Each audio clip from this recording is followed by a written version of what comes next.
Good morning. We'll be starting up here in a few minutes. So as you're logging in, just get your stuff ready to go. Open up your chat pod, your Q&A pod, and all that fun stuff. We'll talk a little bit more about that, but no time like the present.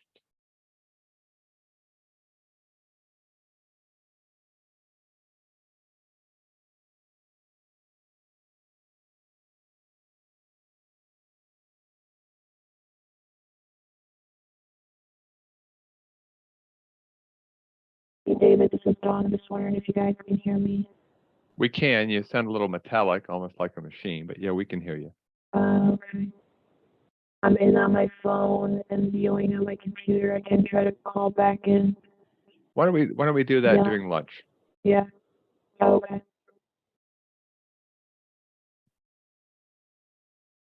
If I need to hop off for about a half hour, David, would I just come back in? On mute, maybe. Yeah, you can go on mute. That'd be fine. Yeah. Okay.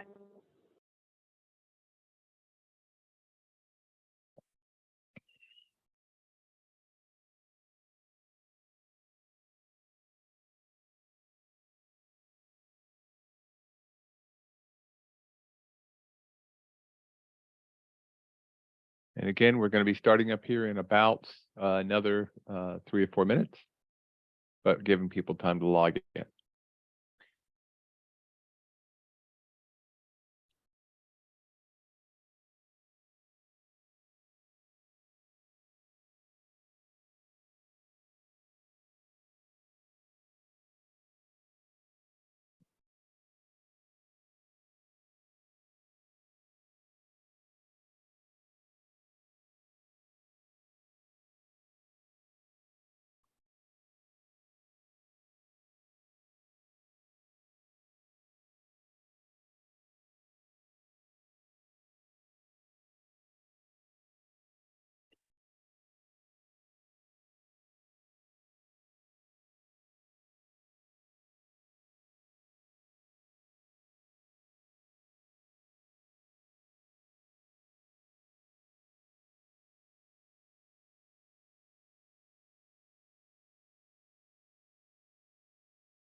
Okay. We are at the bottom of the hour. We got lots of folks signed in, so we'll go ahead and get started.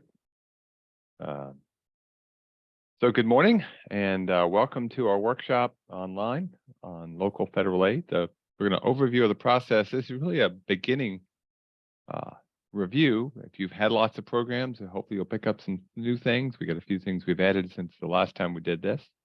We do run this workshop twice a year online. We'll be running it again in the fall.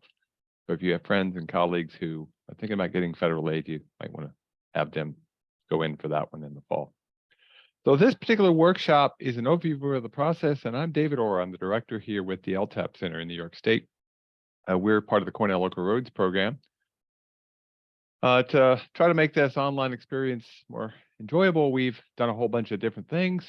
Just as a reminder, if you haven't done much with Zoom, your audio settings are down at the bottom left, and please don't hesitate to raise, issues. I know, for instance, sometimes my headset decides to go left, and just let me know. I can fix it, but I just need to know. The chat pod is disabled for you to put comments in, but we do advise you to open that chat pod up. That is where we will put links to the polls, the handouts, which most of you should have gotten emailed to you, but we'll put a link to that here in just a couple of minutes. May ask you to raise your hand with that, and then the Q&A is really the place we want you to take advantage of things and really put questions in there. We will answer those questions, and if you can't access the polls, you can use that Q&A to do that. So we're going to start with some introductions just to see. I want to see who's online. I looked at all the people registered, but it's still useful for me to help get a sense of who's online today. An introduction. I'll tell you a little bit more about myself in just a couple of minutes. And yes, that's me on a train. I think that was in Richmond or Roanoke, and I can't remember. I was 8 going to Washington, D.C. at the time. Yeah, I was short. So we're going to be starting with some polls using a tool called pollev.com/DavidOrPE. And if you've got the chat pod open, there's a link there. If you haven't opened it up yet, by magic, I'm going to have Amanda repost it so it'll show back up, so that you don't have to memorize that. And again, if you have any questions, throw them in the Q&A, and we'll go from there. So we'll start with, who do you work for? Do you work for a town, a county, a city or village, state or fed, tribal, a consultant, a contractor, or do you work for the weekend? So let's see what we got here. I put the answers along the bottom. The colors are just to help you differentiate the choices that we've got. And again, if you can't access the polls for some reason, throw the answers in the Q&A, and I can at least tell people about them and put them in there. So, like I know, for instance, we have somebody from the state who's one of our panelists later on. So so we got a city person added in. Okay. You'll notice today we have quite a few state folks. We saw that coming in. There's a lot of state folks, but new folks who hopefully need a little refresher or new to the process, because it's pretty important to have everybody on board, as we'll talk during the course of the day. We have 7 from counties, 6 from cities, if you add in the one that was in the Q&A, some town folks, a couple of consultants. And we have 1 honest person who works for the weekend. Okay, well, that's good to know. Where are you from? Yeah, I know I usually put this third, but it's sometimes to mess people up, I throw in a different order. So just see from where you are in the state. And again, if you're from outside the state, do the best you can. Click on where you are. This just gives us a sense. And as is typical, we do have quite a few from urban areas, but we also know we've got some folks from some pretty rural areas. And as you'll see, when it comes to federal aid, especially some of the new bills that have come out, really, it doesn't really matter where you're from. You'll be eligible, and you actually be competitive in some cases. We'll talk a little bit about that as we go through the course of the workshop. Okay, cool. And then mostly, this is pretty important. What is your job? And the choices I've given you are administration. You administer things. You're a superintendent, meaning you're running a department, or public works commissioner. You're an engineer by trade. You're part of a field crew, including the supervisor of that field crew. You're a member of the elected board, or none of the above. And if you do none of the above, please throw it in the Q&A so I can just get a sense of what that is. Because I know I saw some people who were planners and things like that, just useful to know. And if you're wondering, by the way, we do a 1-hour version of this particular workshop aimed at elected officials. We've done it both online and in person. I did it at the Association of Towns meeting Monday of last week.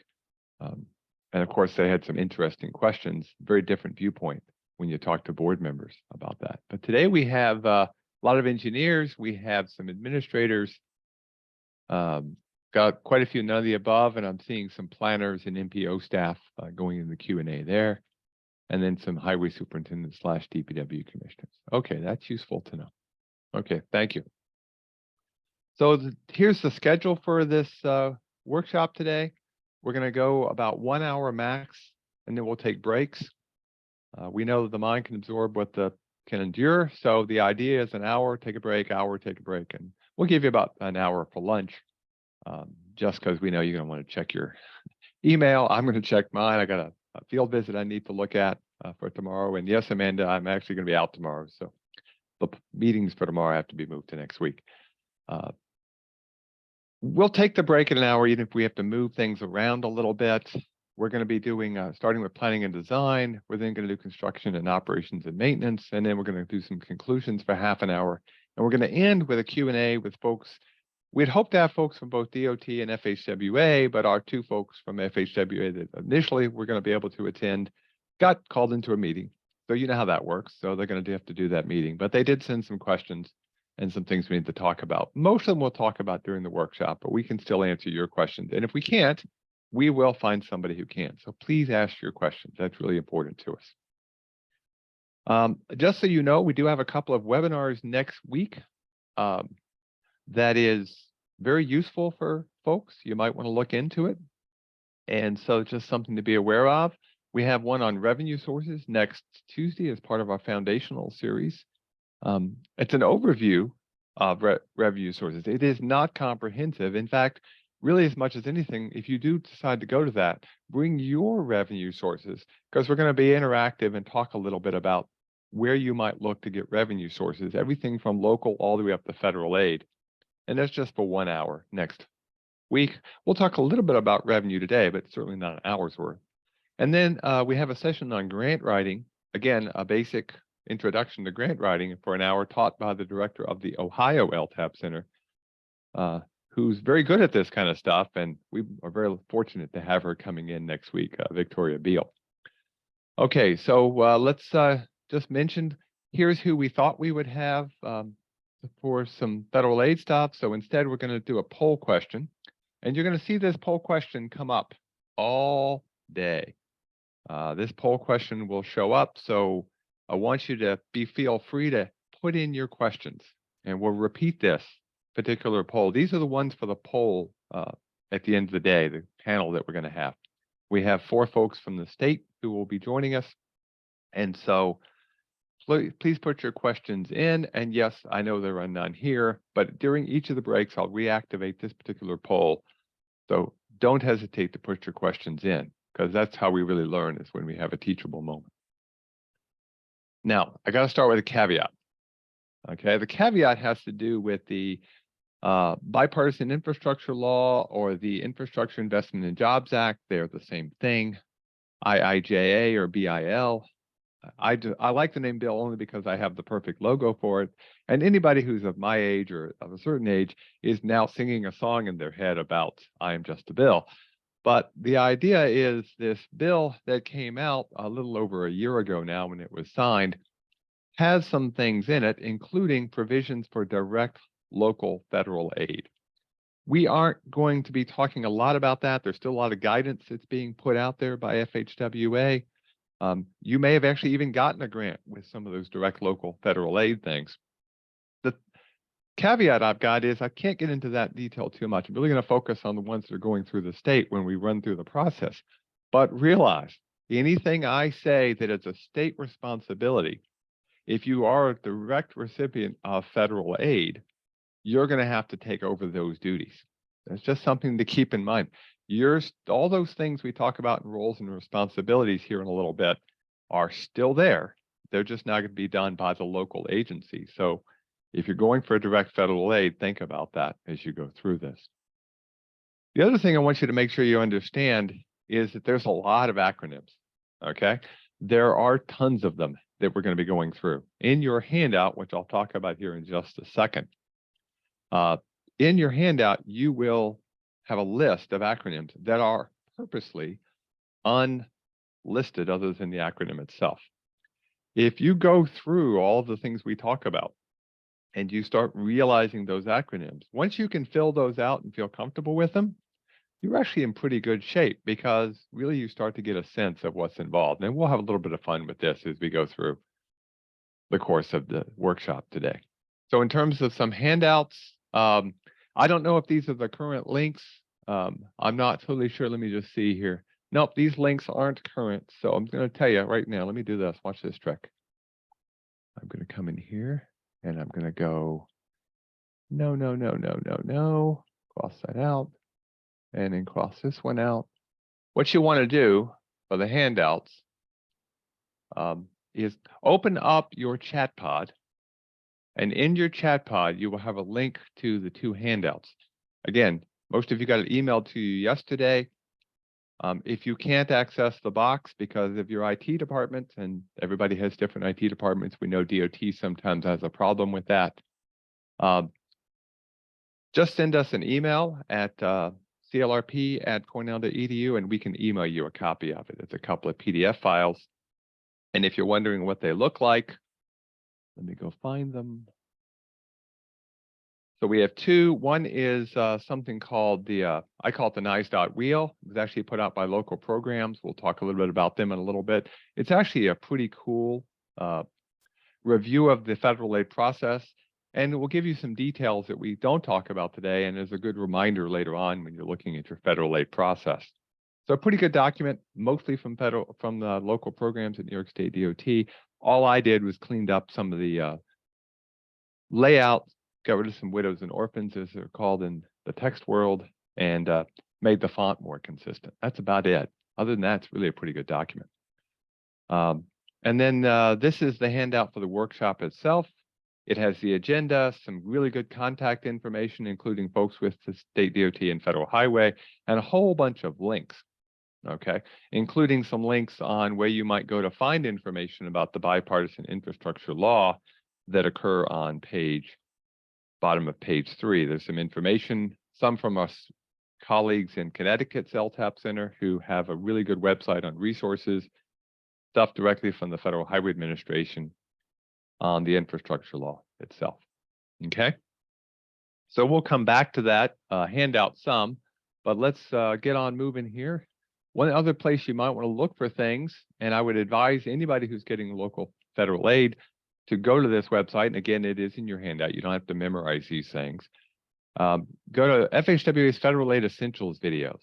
There's an introduction that looks like what you see there, and a whole bunch of other videos that walk you through the process.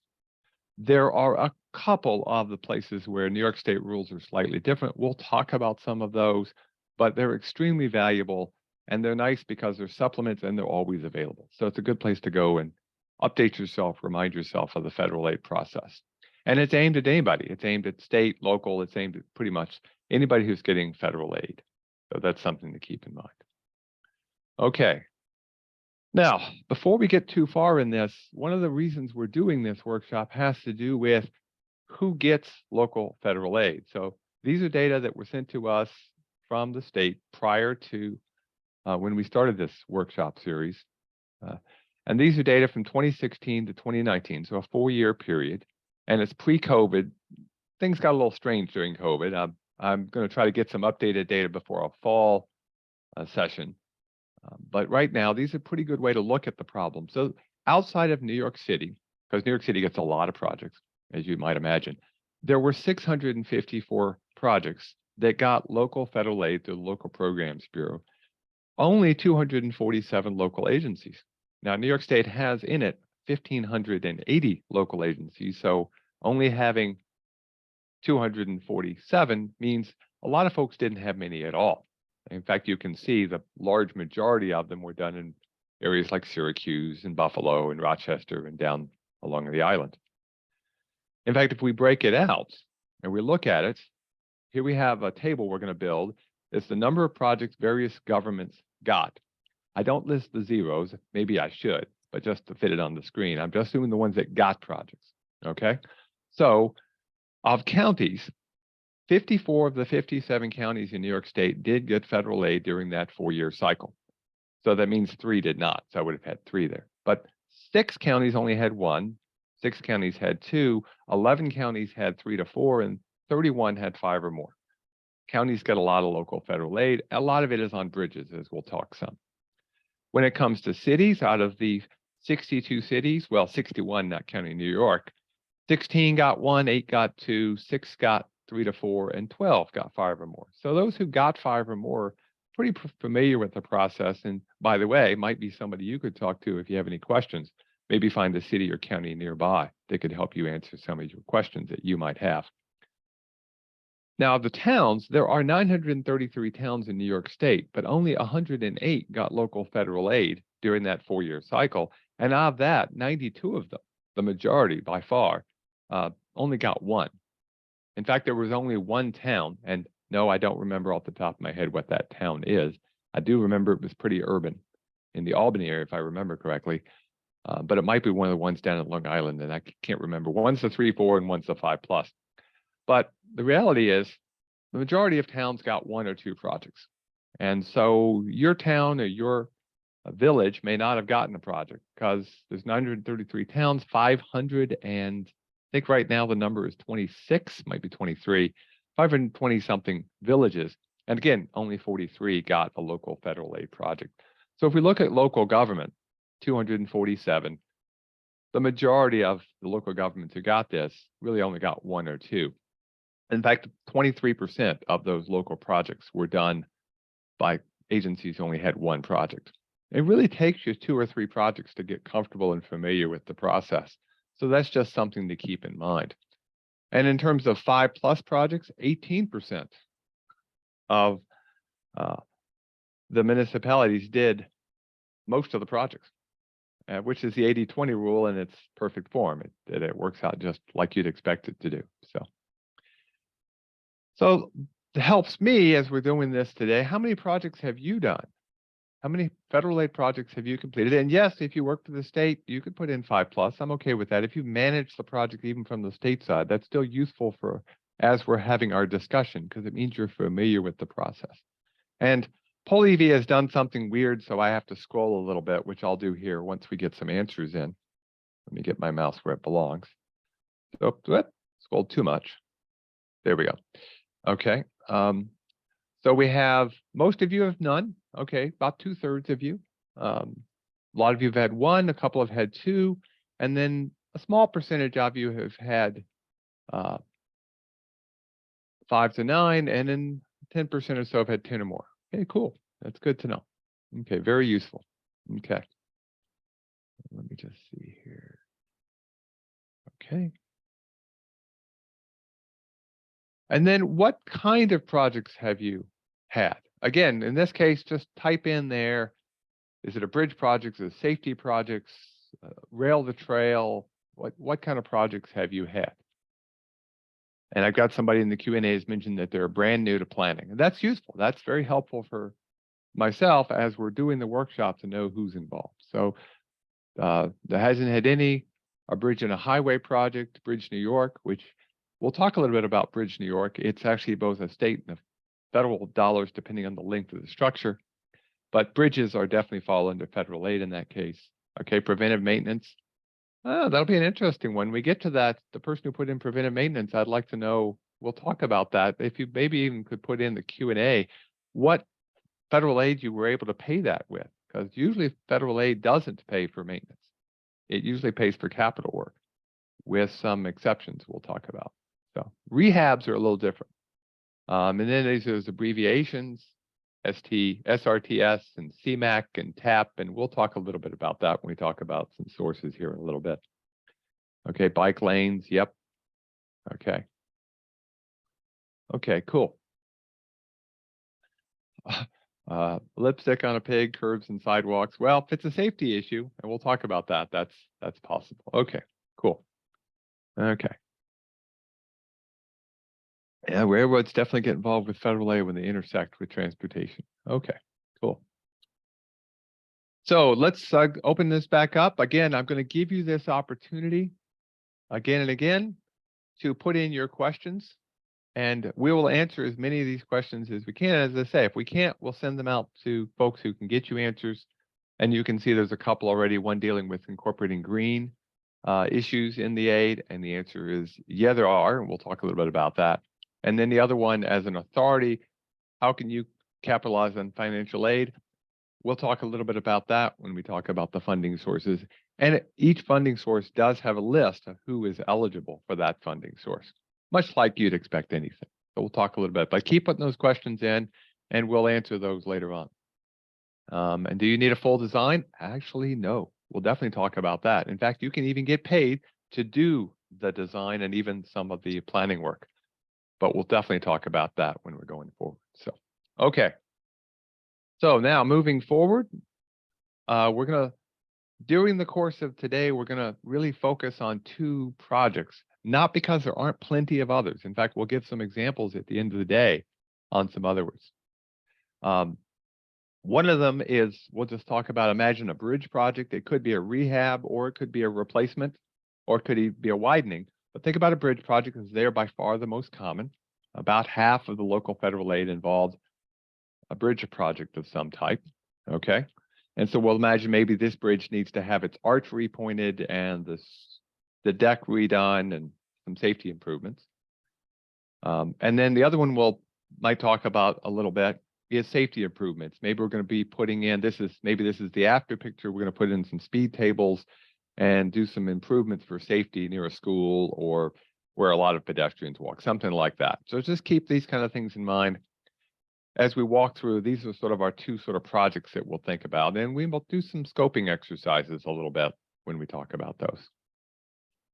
Now, when it comes to federal aid, realize there's lots of federal aid, and the question that comes into play is, what is federal aid eligible? Now, what I've listed here are 5 of 25 funding opportunities that were listed in the IIJA or bill that are projects you might be interested in. So Rebuilding America, Infrastructure, Sustainability, and Equity, that's really focused a lot on making sure there's funding to not only make this infrastructure sustainable, but we do it in an equitable way. And so some of those monies are tied to things such as Justice 40, which is a program put in place to make sure we're providing eligibility for those areas that are disadvantaged economically. And they may be rural, they may be urban. In fact, if you want, search Justice 40, you can actually see a map. Maybe there's some of those areas near your community that you could look into. There's money for rebuilding infrastructure, safe routes for all. Pardon me. And I just want to bring up, when it comes to safety, safety dollars are always eligible. Anybody who has a safety issue is always eligible. The question, of course, is, are you competitive with others? And we'll talk a little bit about how you might do that and make yourself more competitive. There's rural surface transportation funds out there specifically for rural parts of the country. And then there's some reconnecting communities monies that are out there to help reestablish and reconnect communities that have been broken or split apart by various issues. For example, they just released some grants yesterday for projects around the country. There's $2 billion available, but they released yesterday $185 million for 45 projects. The largest project in the pool is actually covering over parts of the Kensington Expressway in Buffalo. One of the things that I think is an important point to remember when we talk about federal aid, we'll talk about the percentage of money that federal aid might cover, but that doesn't stop a local agency or the state or anybody from adding in additional funds. You can actually use federal aid as a supplement to do things above and beyond. A perfect example is maybe you're going to be doing some paving operations, and the paving wouldn't be eligible for federal aid, but you're going to do some safety improvements. You could do those safety improvements with the federal aid as an additional to do the extra work. So for instance, in the case of the Kensington, the total project's cost is $1 billion. Now, there is some federal aid to cover some of that, but they got some additional funds specifically to help make sure they were reconnecting the communities that were split when the Kensington was built and they got rid of the Humboldt Parkway. So you can use it as supplemental monies as part of the process. So keep that in mind. Now, there's a pretty cool little map that's available from the state DOT. It's the New York State DOT project development process. It's aimed at all of their projects, not just federal aid projects, but it's really got a lot of federal aid steps involved into it. And it's in your handout. So I know what you're thinking right now. Everybody is going, hey, Dave, the font's too small. I can't read it. I don't want you to read it. I want you to look at it in the handout, okay? Really think of this almost like the game of life. This is the game of a project. And really, we can break it down. They did it by color, but we'll do it with big words. And this is what we'll talk about today. There's a planning period. There's a scoping period. There's the design phase. There's the building and construction phase. And then it's handed off to operations and maintenance. So that's the process that's involved in the project. And we'll talk a little bit about later on that, we're actually going to go right back to planning at some point. So this is actually a part of a bigger loop. Okay. Now, the Federal Highway Administration has a slightly different focus. This is their project flowchart that they use. Okay. We got a lot of these slides from DOT and Federal Highway and rebuilt them. This is one directly from Federal Highway. And so you can see in here, they have planning, same as the state. They've got programming. They've got issues such as clearance of, environmental stuff and right-of-way, preliminary plans, final PS&E, acronym time. Somebody in the Q&A want to put in what PS&E stands for? Because we'll see PS&E show up a lot. And while you're doing that, then go to letting, proposals, bidding, contracts, construction, and audits. Okay. Now, why do you think the FHWA is ending the project with audits? The state's ending it with doing operations and maintenance. A pretty important thing to think about. So I got two questions for you. Let's see if anybody can throw them in the Q&A for me. Either what PS&E stands for, or why is the federal aid process end with audits and not handing it off to operations and maintenance? Anybody want to give me an answer?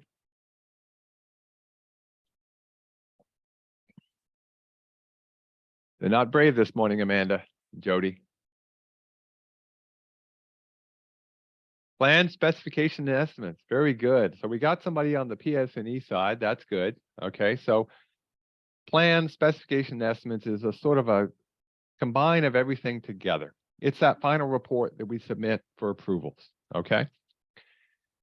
And by the way, if you look at it from that same DOT chart, the big areas, planning, scoping, design, construction, operations, and maintenance. It's the same process. The reason that there's a difference is that the state DOT's project flowchart ends with it being handed off to be maintained. FHWA cares about making sure that the money were spent efficiently, effectively, and you were compliant. And so that's why if they need to do audits, that's when they'll do them. And once the audits are done, that project is closed out. The roadway, the trail, the bridge is obviously being serviced, but FHWA passes off that responsibility to either the state or the local agency, the owner. So that's why it's a slightly different process when it comes to the Federal Highway Administration. This is a circle that was, again, that's a handout from state DOT that has this steps involved with it. And again, I know you're thinking the font's too small. And again, don't try to read it. Go get the handout, look that over. It's a great thing to look at today. In fact, during the workshop, you can make some notes. What I did do is I went through and I made those steps big font so you can read it. So we start with planning, funding, project agreements. That's your planning phase. There's a scoping phase, which includes hiring a consultant and creating your initial scoping. Then you start with design, and there's a lot of steps in the design. Okay. There's a construction phase, and then finally passing it off to operations and maintenance. And one of the things I like about this is that the state DOT circle realizes that, again, we're right back eventually to planning and identifying it again. There's a cycle in this whole process.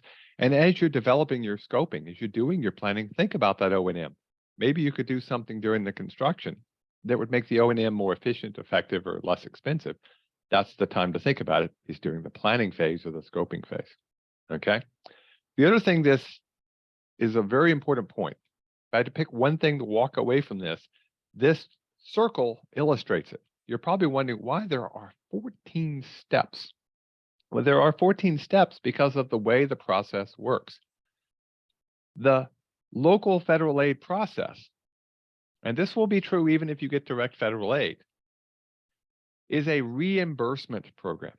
Okay. So the local agency or the state, if it's a state project, has to upfront and pay the contractor and then ask for reimbursement from the agency above them. In the case of the locals, it's the state. In the case of the state, it's the Federal Highway Administration, but it's a reimbursement program. So you do have to have some cash. Now that could be done in the way of bonds. You can do that in other ways to essentially create some cash flow, but you're going to have to pay the contractor. Okay. And before you can go from step to step to step in this circle, you have to have authorizations. And so each of those steps in the circle illustrates a place where you need to have authorizations before you move to the next step. And it's very important to keep in mind that this is very critical, and I'll bring that point up again and again, because if you move forward, you may not get paid for doing work without that authorization, okay? So keep that in mind. Now, how does reimbursement work? Reimbursement works pretty well. It's a pretty simple process. There's the contractor, there's the sponsor. And by the way, when I use the word sponsor in this workshop, I'm talking local agency. The sponsor could be the state DOT. It could be an authority. Somebody mentioned that they're from an authority. So it could be an authority as well. State DOT, because again, we're talking primarily about the process that goes through the state DOT and then the FHWA. So here's what happens. The contractor performs the work, and then they submit an invoice to the sponsor, okay? The sponsor pays the contractor and then asks for a reimbursement from the state DOT. Oh, by the way, the contractor then needs to pay their subs, and they have 7 days to do so. New York State DOT then pays the sponsor, okay?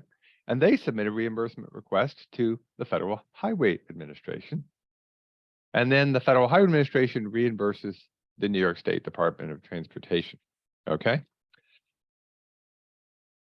One thing people go, well, I got to wait for the feds to approve things. No, that's actually not the process. The DOT approves the payments to the sponsor, okay? There may be some readjustments if things happen to get audited, but no, it's DOT who has the power and the responsibility to pay the sponsor. So that's pretty important if the sponsor isn't, of course, themselves. There's differences if it's a state project. So we're talking local projects or projects not done by DOT, okay? And again, before you move from one step to the next, you really need to have the authorizations. So you have to wait for those authorizations to move to the next step, which is something you've got to keep in mind when you're thinking about planning this, how long it's going to take, and making sure you've got your paperwork in place, okay? So again, here are our steps. We're going to go through these during the course of the day. We might use a circle, we might use a little game of life chart, but we're going from planning, scoping, design, construction, and then we will spend some time on operations and maintenance. That's actually pretty important to think about. And of course, there's a couple of ways to look at it. This is the project development process from DOT. This is the local. That's interesting. Why is that showing up on top? It's supposed to be the big circle of life. And for some reason, All Everywhere is covering it over.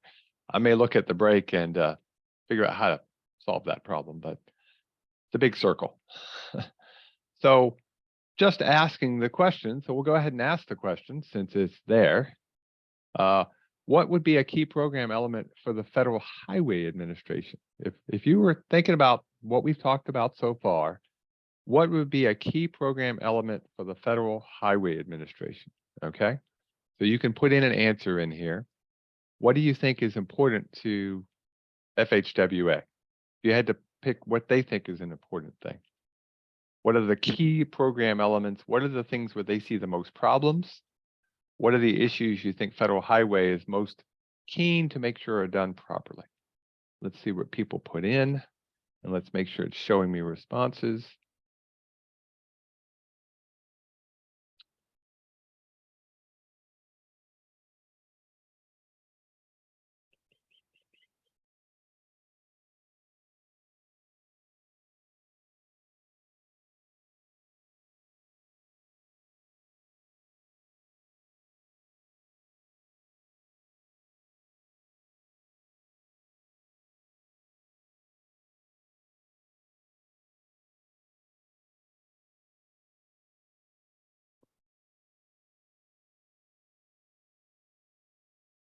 Gave you a hint there.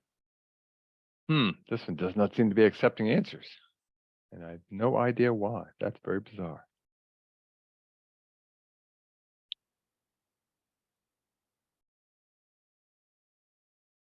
If you can, yeah, we typed in an answer and it looks like it's not pulling them in. That's very strange. Well, I'm not going to make you wait. We'll go ahead and move on. we'll assume you all got it right, and I'll show you what Federal Highway lists as their key points, things to keep in mind as we go forward. Federal Highway is worried about the reimbursement process to make sure it's done properly. They want to make sure people have their authorizations, make sure things are eligible for cost, so that's something we'll definitely talk about. Want to make sure that the planning process matches the scoping, matches the design, matches the construction. That we've talked about our environmental issues, our equitability issues, make sure right-of-way is done properly, there's proper contract administration, and if there's any special projects or programs that have to be met, okay? And then, of course, they end their process with audits. So something to keep in mind as we're going forward, okay? And again, I have no idea. This is supposed to be the danger.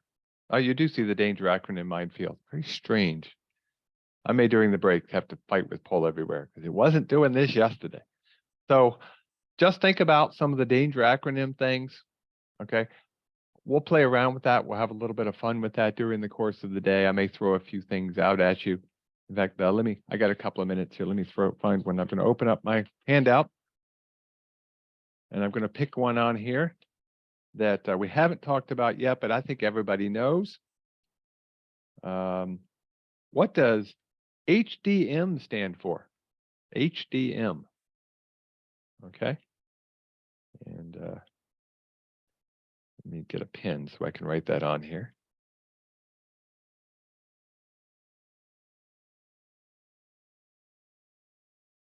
HDM. Highway Design Manual. Someone got it before I could even get my pen working. Very good. Yeah, that's the New York State Highway Design Manual. It is linked in your handout. It's referenced a lot in the local programs manual, a local projects manual, and it is required to be followed when you're using federal aid. If you want to use a different standard than the Highway Design Manual and the highway specifications from the state, you have to get approval before. So good. Okay, very good. Nice job. Okay, let me find my pen. And we'll go to the next thing. So what I want to do now in the rest of our first hour together is talk about the roles and responsibilities that people have within a local project. Okay, so there are three groups that we're going to be talking about. We're going to be talking about the federal roles, we're going to be talking about the state DOT, and then the sponsor, which again, as we've said, is the local agency. So let's start with the Federal Highway Administration. Okay. Now, the Federal Highway Administration's roles and responsibilities are written out, and normally I don't like to put a whole bunch of text, but this is important enough. I really want to read this one to you. Their primary role and responsibility is to ensure recipients of federal aid deliver the program, which includes project delivery, in an efficient, effective, and compliant manner with federal requirements. Okay, so the three critical things are efficient, effective, and compliant. That's absolutely vital. So keep that in mind when you're wondering what FHWA is focused on. They're focused that the rules are being followed, of course, but also that we're trying to be efficient and effective. And they will admit, they'll be the first ones to admit, this is always a work in progress. There's always things they could do to improve this process. So it's their responsibility to do that, okay? Now, so they're going to be administering a federal program. Now, that federal program has gone through the states until this new bill, with a few exceptions. Now there's going to be a lot more going to direct to the local agencies, but they're going to still be administering that program to some extent. They provide technical assistance. For going through the state, that technical assistance normally goes to the State Department of Transportation. So if you're one of about the half of you who are from the state, you're going to be getting direct assistance, and you can get direct assistance from the Federal Highway Administration. If you're a local agency, normally you'd go through the state, but the reality is there are some projects that are really large or exceptional where you may get direct support from FHWA. That's something you'll work out during the project phase. They're going to be working with New York State DOT on local projects. and they're going to be using the state's procedures. So the state actually sets up the procedures through the local program projects manual. Okay, they're approved by FHWA, but the reality is that's a good case whereby FHWA is trying to work within the state's setup. Okay. And by the way, just as a reminder, when I say FHWA in this case, I'm talking the division office, i.e. the office that covers New York State. They're going to be conducting reviews for stewardship and oversight, both from a financial standpoint or physical standpoint, and from a standard standpoint or physical with a P. So got to keep those two. They sound a lot alike, but they're very important and slightly different. So FHWA has a series of people called the area engineers. Now, New York State has 8 areas or area engineers when they're fully staffed. I have no idea if they're currently fully staffed. They were not in the fall. They were down a couple. They had people serving in multiple roles, but the area engineers focus on various things. So they are the primary contact with New York State DOT. They really look at risk issues, both again, monetary, physical, and safety / construction physical risk. They're procedures focused. They're not going to really get into the nitty gritty of the design phase. That's going to be done by engineers at the local level, the contractors, the consultants, or the state. They want to maintain project awareness for small projects. They may get more involved with big projects, but just keep that in mind. And they want to make sure nobody's that going through the process properly.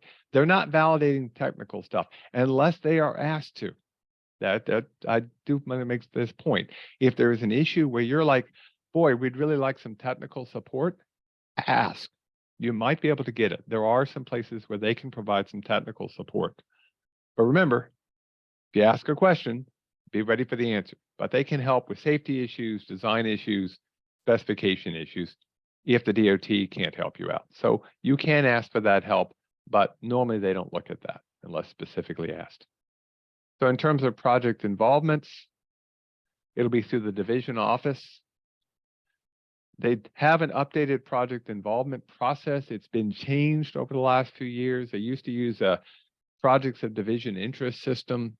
That's out the door. So each project is going to have its own level of risk that's assigned to it. So just keep that in mind as we go forward. So just be aware of that fact. And they're going to have a specific stewardship and oversight plan for each project. Small projects, it'll be pretty much a simple plan that's based upon existing ones. So not quite pro forma, but fairly boilerplate for small projects with a list of specific issues for that project. Big projects are going to have a much tighter review, a much longer review. And there's no longer a category-based system that's going to be used as had been due in the past. They're going to be taking more of a risk-based approach. Okay, so just keep that in mind. And one of the things they're trying to make sure is that the project can be completed properly. That's really an important thing for FHWA. They want to make sure it's done and that nobody gets penalized at the end. They don't want to see people lose their funds. No matter what everybody says, they'd really like a project where at the end of it, all they got to do is sign some papers and everybody's happy. That would to them be a perfect project. And if you're wondering, by the way, the picture shows a small project, not federal aid because it's in the United Kingdom, where they were putting in security bollards with quickset cement to keep people from parking big vans next to a building.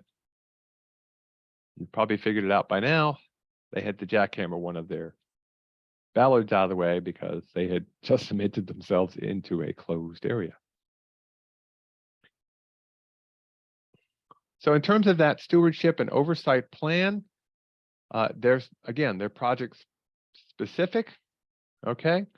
And so FHWA may get involved with oversight activities. They may get involved with approvals. They may be involved with stewardship activities.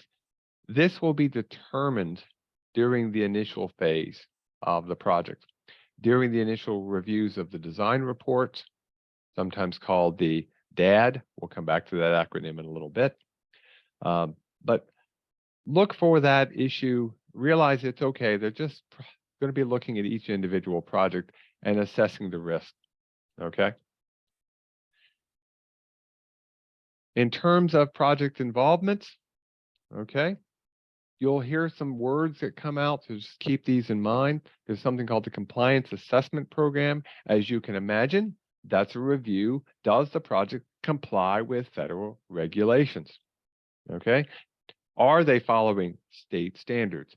Are they doing what the money is supposed to do? You know, if they're asking for safety money, is there a safety improvement? If they're doing a bridge project that's improving the structure, is that actually happening? As a compliance program, it's really looking at the design reports and making sure everything's working. And then they also do financial reviews. And of course, FHWA loves their acronyms. So this is one that's got a nice acronym to it. The Financial Integrity Review and Evaluation, or FIRE. And they're really just looking again, is there money flowing properly? Is there a solvency issue for the agency? Can they pay the contractor?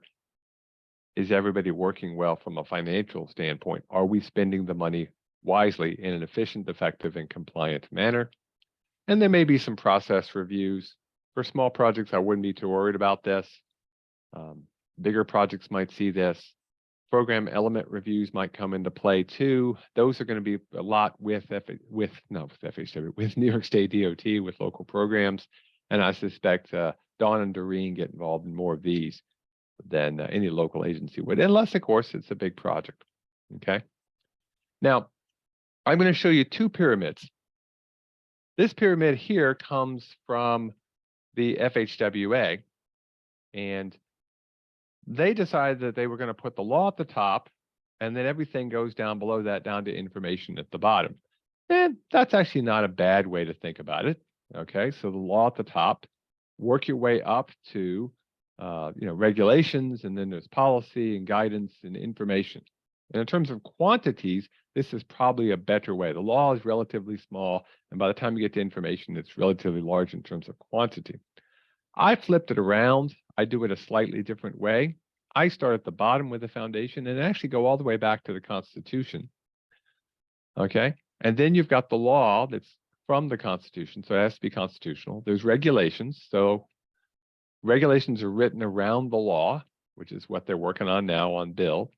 There'll be policy guidance that comes from that. That policy guidance might already be in place. A good example is like the MUTCD. That's already in place as a policy, though it's also a regulation here in New York. But if you think about it, then there's going to be guidance that comes out from that.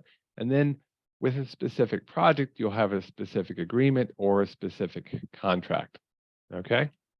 So give me some examples of some laws that you think might be important. I think we all know about the Constitution, but think about what kind of laws do we have to deal with when it comes to doing anything, whether it's a federal project or even just working on local roads and streets in general. Throw in the Q&A for me an example of a local law or a state law or a federal law that you might have to deal with. See what you come up with.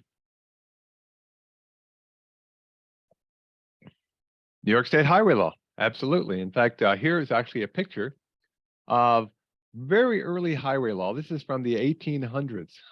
Okay. So yeah, the ADA, Americans with Disabilities Act, that's a federal law. Yeah. Purchasing laws and the general municipal law. Yeah. These laws are still there. And sometimes they have to be followed whether you're getting federal aid or not. We'll talk about that a little bit as we go through. Give me an example of a regulation that might have to be followed from one of those laws or acts. Give me an example of something you might have to follow that's a regulation. Public bid, there's some state law in terms of numbers, but yeah, there's regulations on what has to be done for bidding processes and things like that. Yep. I already mentioned the fact that there is the MUTCD, which of course in New York State is both the national and the state supplement. Yep. Okay. And then you could have a local policy. Yeah, someone I was going to ask policies anyway. You could have a local procurement policy. That policy does not necessarily need to have board action. That's a good way to think about it. If it's just written as a document, not approved by an elected body, then it's just a policy. Okay, so there's a policy that could be in place, and when we deal with local agencies, a lot of them have the policy they never put up a children at play sign.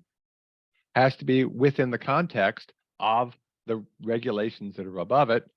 And then you might have guidance, like we put out a sign handbook. That's technically just guidance. And of course, you might have an agreement. That agreement could be like the 284 agreement between a town and a highway department and the town board. And it could be the agreement on a local project with federal aid. And we'll definitely be talking about some of those agreements as we go through the training today. Okay. So what are the roles and responsibilities of the state? Okay, so the State Department of Transportation certainly has a very important role to play. And as I say, I'm going through the projects as if they're going through state DOT. These are not direct federal aid projects. Everything I talk about in this segment, though, would now have to be done by a local agency. So if you get direct aid, you're still going to need to do all of these things. So keep that in mind.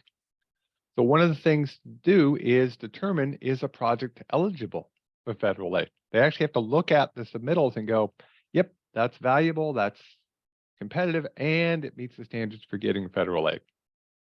They have to make sure things are compliant with federal and state requirements, okay? Because DOT is tasked to protect the federal and state investment, both investments, and not just tasked with state monies. They're also tasked, because of the way the process works, with protecting the federal investment. They prepared the local projects manual, state DOT did, okay? Could you use that for direct aid? Yeah, you could, but if there's any changes, you'd have to know them on your own. And of course, through the regional offices, they provide technical assistance to the local sponsors. And how do they do that? They do that with a thing called the RLPL, another acronym. So somebody want to tell me what an RLPL stands for? I know at least two people who ought to be able to get that one right because they registered today and they're listed as RLPLs.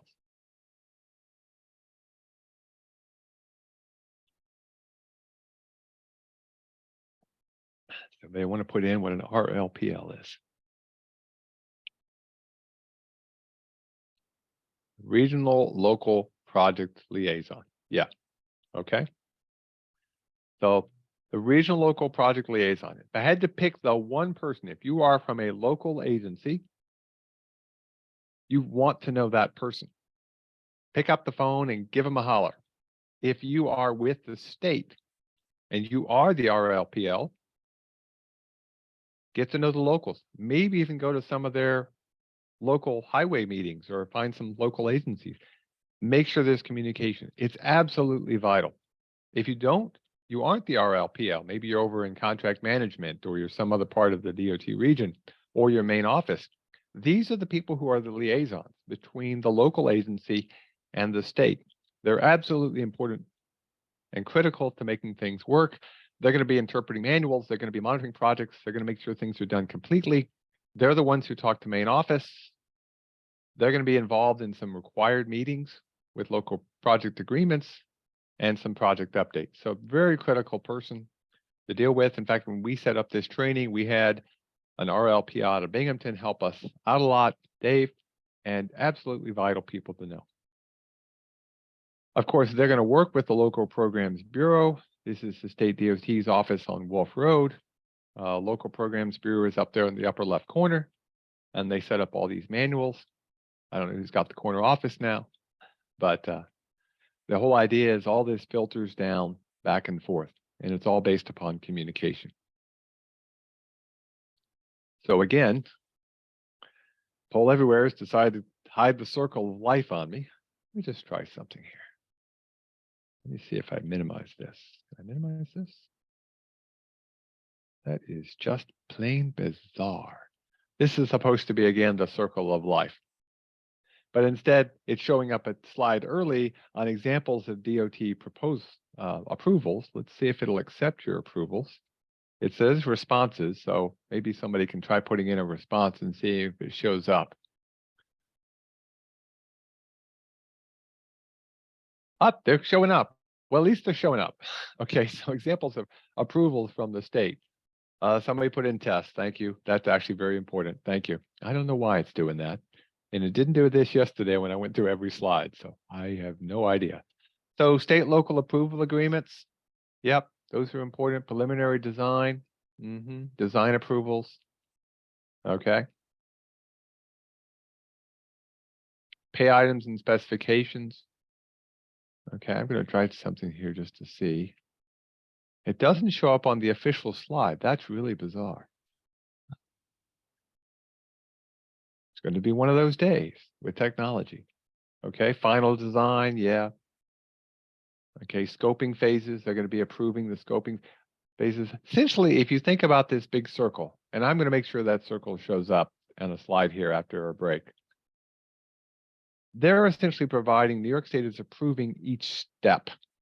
So they're approving the PS&E, the plan specification estimates. They're going to be doing the construction authorization to allow you to go to bid.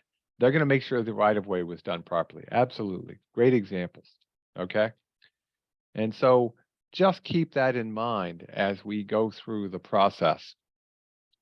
The DOT is the ones who do the approvals. So you can move from step to step to step in that big circle that's hidden behind the screen that's supposed to be on the next slide. Okay. So we can go through this, and we'll go through these. When we talk about reports and things that have to be approved, realize DOT is the one who's doing all of these approvals. They may be pulling federal highway in, but they're the ones doing the approvals. And then finally, before the break, I want to do roles and responsibilities, but I know we've only got a couple of minutes. So I'm only going to get partway through this particular segment because, again, I'm a firm believer that the mind can absorb what it can endure, and I want to figure out what's going on with Pole EV. So the local agency is the sponsor, okay, in this case, of the project. And so what I want to do is just sort of whet your appetite for a few things that are pretty important to think about what the roles and responsibilities are for the sponsor. You're going to have a responsible local official. This is the person who actually certifies everything at various stages. That's usually a town supervisor. That's usually an elected person like the mayor for a village. Okay. This is the local official, someone who takes an oath of office, who then can also sign off on things. That person could be the project manager. But the project manager is a very interesting thing. We'll come back and talk about the project manager in just a little bit more. But the thing I want you to remember, the project manager at the local level has to be a full-time employee of the agency. Okay. For a public authority, it would be whoever runs the public authority. Okay. Like if it was the Thruway Authority, it would be the head of the Thruway Authority. They may be able to do that to a deputy. You'd have to check with what the charter allows and what the federal aid allows in that particular case. But you're going to have a project manager. That's a full-time employee of the agency. And I know for a lot of local agencies, a lot of towns, a lot of small villages, that could be a challenge for you. So it's probably the head of the DPW or the town highway superintendent who becomes your project manager in this case. You can hire a consulting firm, and those people can meet the role of the engineer in charge or resident engineer. But the project manager has to actually work directly for the agency. And that's actually pretty important. We'll talk about why in just a minute. But there needs to be an engineer in charge or a resident engineer. A lot of small agencies hire consultants to do this, though it could be a member of the staff. When I worked for Yates County before I came to Cornell, I was the resident engineer and the project manager for a couple of federal aid projects that we did. So, it can vary based on the agency. You may have to have some inspectors. We'll talk a little bit more about the inspectors after we take our break. What I want to do is I want to do a last slide on the project manager. Just as a reminder, that person has to be a full-time employee. So I'm going to ask a question in the Q&A and then we'll take a break. Why do you think that's a requirement? Why do you think it's actually a requirement that they put the project manager as a full-time employee, not a part-time employee? Why do you think that is? And oh, by the way, the project manager will have more than one project. They're not just working on the one project. We'll talk after the break how many projects they might do, but somebody think about, give me an answer. Availability, that's a very important point. Okay, they need to be available when they are needed. Okay. That's accountability. That's another really important point. Not only are they available, but they're the ones accountable. They're always on the job. And you also want somebody who is working for the agency, not a consulting firm, not some other agency, that their priorities are first and foremost for the agency and they work for them full time. Might not think about this, but let's say you got a town supervisor. If that town supervisor is part-time, but they're also in a county that has a county board of supervisors, are they first to the county? Are they first to the town in terms of their loyalty? Well, if they were doing a county project, who are they first for? So it's actually probably good to have somebody who works specifically for and only for that agency, and they're there full-time available. Yes, and it also avoids any conflicts of interest and reduces risk. So with that, we're going to take our first break. Okay. Now normally I would do this magic trick here, and I'll do the magic trick to start it. I would put in here, I would come over here, I'm going to put in my pin, get my pen working. Come on. And I get a pen color. And I'm going to say we're going to come back at 10. We're going to go cut a couple of minutes off. We'll go 10:45. And that would be 10:45. Close enough. Okay, so we'll come back at 10:45. And I will activate this particular poll so you can put in your questions. But I'm going to shut down temporarily my screen sharing to see if I can figure out what's going on with the rest of Poll EV. But the poll, this one should stay active. So please keep putting in your questions because we want to review those and we'll come back to that. So we'll take our break now and we'll see you in 15 minutes. And again, I'm going to stop sharing just for a bit. See you in a bit. See you at quarter of the hour.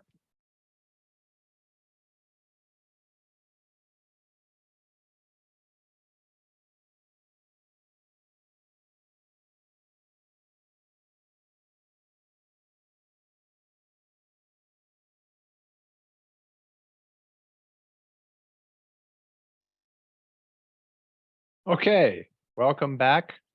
Hope everybody had yourself a good break, and we'll get started back up here. I see some great questions coming in. We're going to cover quite a few of these, but keep them coming in. We're definitely going to have them there, and if we haven't covered them by the time we do our Q&A at the end, we'll ask our friends from DOT to help us out. What's this magic trick? Here we go. I got it right. Right back to project manager. That's where I wanted to be. One of the other questions that comes up a lot with the project manager for local agencies is how many projects can you be handling? Now, obviously, if you're with a small agency, you're not going to have a lot of federal projects, but it really comes down to time management. If you had somebody doing nothing but managing federal projects, you could probably do 3, maybe pushing 4, but that gets challenging, especially if the projects are very big, because they take a bit of time. But if you're doing other things, like you're a highway superintendent, you probably want to limit it to 1 project. You got other duties you got to do. So really think about that. Full-time employee, but also don't overwhelm them too much. So we're going to go through, we're going to talk a little bit about some roles and responsibilities for the sponsors and things that are required. I'm going to cover the basics. This is Federal Aid 101. If you really want the details, you want to open up the local programs manual. You want to look at some of those Federal Aid essential videos, but this is sort of the things you got to do. Just keep it in mind. They're very important, and you'd have to do these in any case. So you're going to have a pre-construction meeting when you're actually doing construction, though we'll talk about the fact that federal aid does a lot more than just construction cost. You're going to have to find qualified inspection staff. Most local agencies hire that out. And we'll talk about that inspection staff a little bit when we get into some of the construction stuff. You need to make sure there's compliance with everything that has to be done. Okay. Yes, DOT has that requirement as well, but that's part of this belts and suspenders idea. The local project manager, the local agency does assurance of compliance, so does the State Department of Transportation. Okay. They're going to be looking at any change orders that come up. Okay. We'll talk a lot more about change orders and the fact that we don't want to see them, but they are a reality, and that's okay. They're not a bad thing. In fact, they're actually a good thing because we want to make sure we properly document when there is a need for a change. And of course, there's going to be closeouts that need to be done. There are lots of other things that have to be done. I've actually got in my notes a list of 20 different items that are roles and responsibilities for a local sponsor. So just for the sake of argument, let's just see if you can pick out a few. What else do you think a local sponsor needs to do for a federal aid project? We'll pick the example of, say, maybe the bridge project that we talked about. If you're replacing a bridge or you're rehabbing an arch bridge, and what else do you think has to be included as a role and responsibility for the sponsor? Let's see what people put in the Q&A.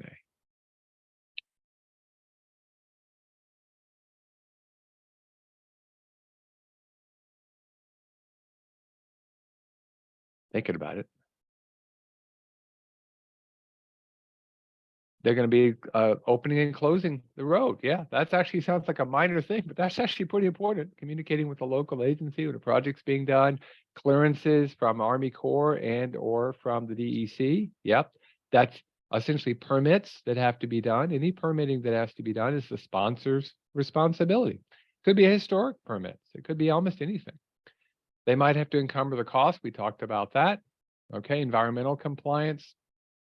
There's going to be a state-local agreement. They're going to be processing that agreement with the state's help. They're going to be administering any construction contracts. Yeah. So as we go through, I'll point out where it's the responsibility of the sponsor versus the state and who does the authorization. That was one of the questions that came up in the Q&A. It's a good question. We'll talk about that. Now, one of the things I want you to understand, and this is actually pretty important, there are federal requirements that are not associated with local federal aid. And even if you are not getting local federal aid, these still have to be followed on any project, whether it's local funds, state CHIPS funds, federal funds, they still have to be followed. And there are lots of more examples that I could give, but I'm going to give you the three that came up the most as we were developing this. Obviously, Title VI, which means non-discrimination, you have to have a policy in place for non-discrimination against individuals who are disadvantaged in one way or another. Okay, so, that's that phrase we always see about, we don't care what your race, religion, sex, creed, all that stuff. Essentially, treat everybody equally and you'll be fine. Non-discrimination, okay? The Americans with Disabilities Act is one that always is going to come up. It should be followed in every single case. We're actually doing an ADA class this summer. It's so critical. We really want to remind folks of that. And it doesn't take much. There's a myth out there that you have to do all these special things, and there are some exceptions where you do, but most of it comes back to doing what is reasonable, a reasonable accommodation. And that's true in any funds. If you own a bridge, you got to make sure that there's no scour issues with that. That's absolutely vital. If you want an example of some of these, again, they're mostly listed in the local programs manual. And one chapter I would definitely point you to is in the local projects manual, chapter 13 on civil rights. It's one you would want to read before you start doing your agreements. And it's actually probably something you might want to look at even on your local projects, just to look at it, to see what's out there. That has to be followed in any case. As an example with the ADA, I doubt it was a federal project that paid for the sidewalk ramp, but however it was paid for, it really isn't doing the job. We do this a lot. Oh, but we put a sidewalk ramp in, but how is somebody supposed to use that ramp? Because there's no exit for them on the other side of the road. So really, if you touch that road, you really need to think about getting people across the road. You need to think about where people are going from point A to point B. And anytime you're doing more than maintenance, you really need to be thinking about ADA, and you really should develop a transition plan for your particular agency. Okay. Now we are talking federal aid, so let's get back to our federal aid. We've talked about the roles and responsibilities. We have the FHWA, the feds, mostly through the division office. We have the New York State Department of Transportation, mostly through the regional offices, through the RLPLs, the regional project liaisons. And then, of course, we have the local sponsor. So, pardon me, because sneeze, it just had to come out. So let's now get back to taking those roles and responsibilities, and let's develop a project. Okay, so we're going to start with planning, and we're going to work our way all the way down to the end to operations and maintenance. And that's what's going to take us the next 2.5 hours, okay, before we do our Q&A. So we're going to start with planning, okay? Planning our projects. If you want some good read, go local projects manual, open up chapters 2, 3, and 4. They talk a lot about the planning process, everything from project initiation, again, reviews the roles and responsibilities, and this thing called the state and local agreement, which we'll talk about a little bit more. And where does that fit in our big wheel? I got the wheel working. Planning and identifying funding and project agreement. This is where you're going to secure funding. But realize you can secure funding for almost anything. You can secure funding for actually developing a scope. You could secure funding for doing a planning project. Obviously, you can't secure funding for planning the planning project, but you'd be amazed what is available out there, especially with some of the new things, like in safety. You can develop a local road safety plan with federal aid. Now, you're competing with everybody else, so whether you would get it or not, that's something we'll talk about when we talk about funding here in just a minute. So step 1 is to plan and identify the project that you'd like to have, and then, of course, we'll see if it's worthy of federal aid. So you got to plan and identify a project. Now, we're looking at a bridge project or we're looking at a safety project as our examples, but it could be a rail trail, but we're dealing with infrastructure projects. How long do you take with your agency to go from project inception, not maintenance projects, these are capital projects, to construction?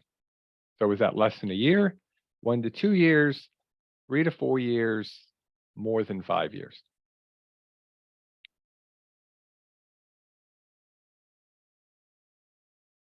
Okay. And we have a range.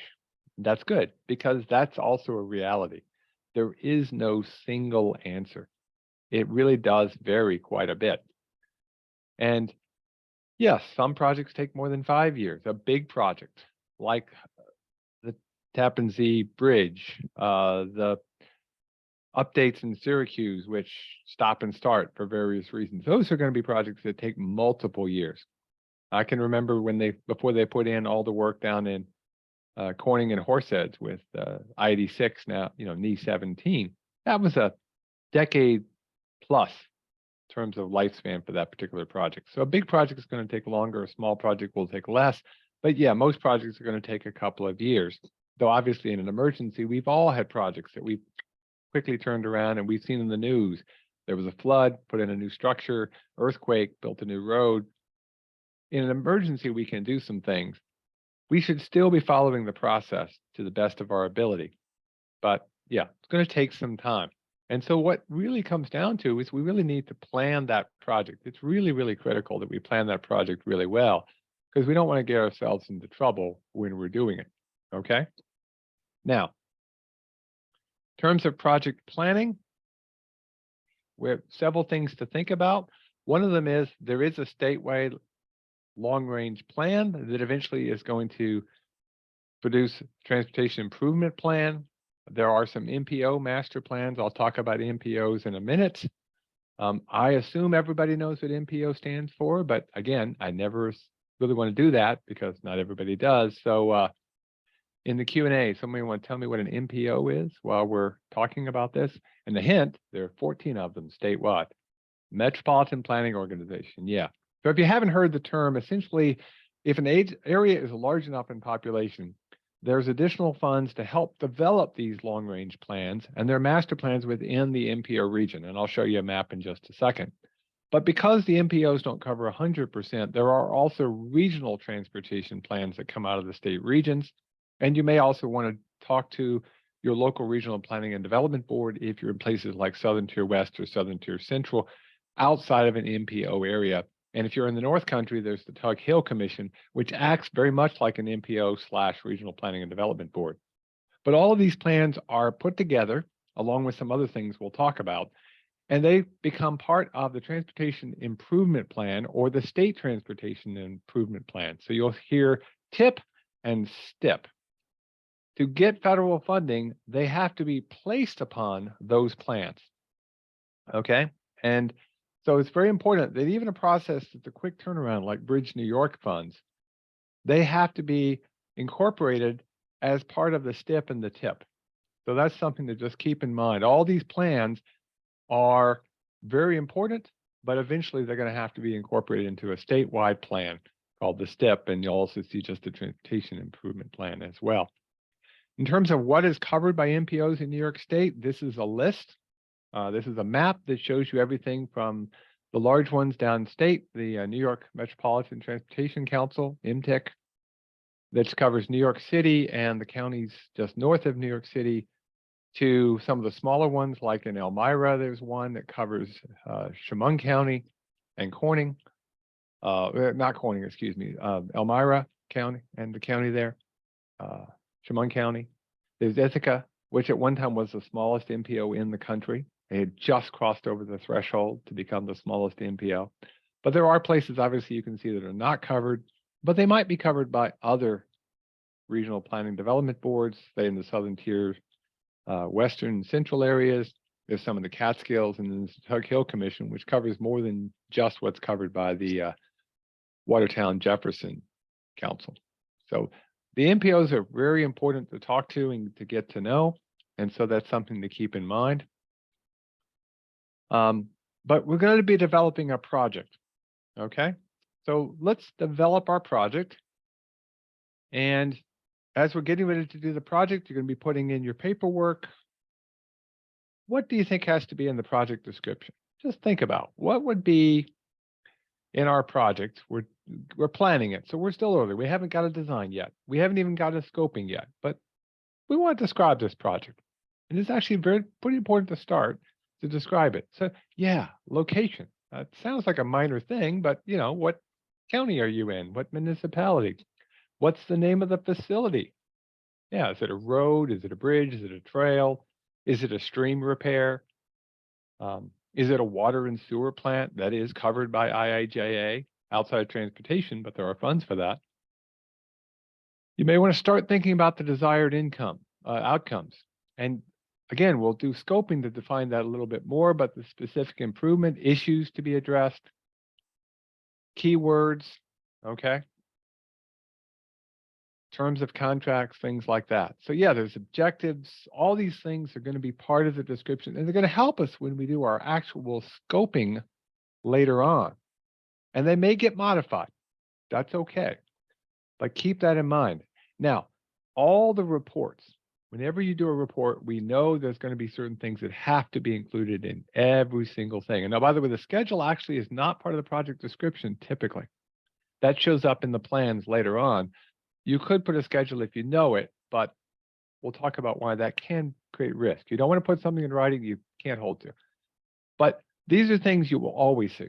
So you're going to always want the name of the route, the project title. Say, for instance, Route 3 over Sawmill Creek. That will be a good description for, say, a bridge project. It might be the South Side Trail next to Moon Creek or something like that. A project title and the description, maybe a little bit about what kind of work is being done. Adding a rail trail, rehabbing the bridge, things like that. But the titles that go in the paperwork, you want to keep those fairly short. Project identification numbers, those are assigned. The state will help you assign those. There'll be a bridge identification number. If it is a bridge, you'll know if it's a bridge because it's got a span of 20 or more feet, and it's inspected by the state every 2 years. And then where you are. And that means the village, town, or city within a particular county. And even if it's a county project, you still want to know the village, town, or city. And in New York State, of course, you can be both in a village and a town. So if you're in a village, use the village description. If you're not in the village, use the town description. And obviously, if you're in a city, it's a city description, and you're within Leicester County. So where I'm standing right now, I would be the town of Ithaca in Tompkins County. If I was 500 feet that way, I would be in the city of Ithaca in Tompkins County. So keep that in mind. And it's just a description of where the work is being done. Now, as we're going out, we're going to get ready to look for funds. You need to develop a good cost estimate. Now think about it. We haven't done any scoping yet. As we're going to do an exercise here in a little bit, scoping is really key. You're going to wind up scoping several times. So you can't develop a good cost estimate without a pretty good scope. So you're going to do an initial scope to develop your cost estimate, and then you're going to do a more detailed scope before you do actual design. The good cost estimate should include everything. That will include the cost of the design. It'll include the cost of right-of-way incidentals. It'll include the cost of any construction inspection, miscellaneous. Make sure it includes everything. Don't shortchange yourself. And the reason this is so important is, remember, it's limited funds that are available to you. If you ask for 600,000 and you get 600,000, but turns out you needed 650,000, you get 600,000. You're not going to see extra funds with some really, really rare exceptions. Okay? Ask for everything. Try to get it down in what you're asking for. Most of the time, trying to go, well, we'll save a little bit more, we'll be more competitive.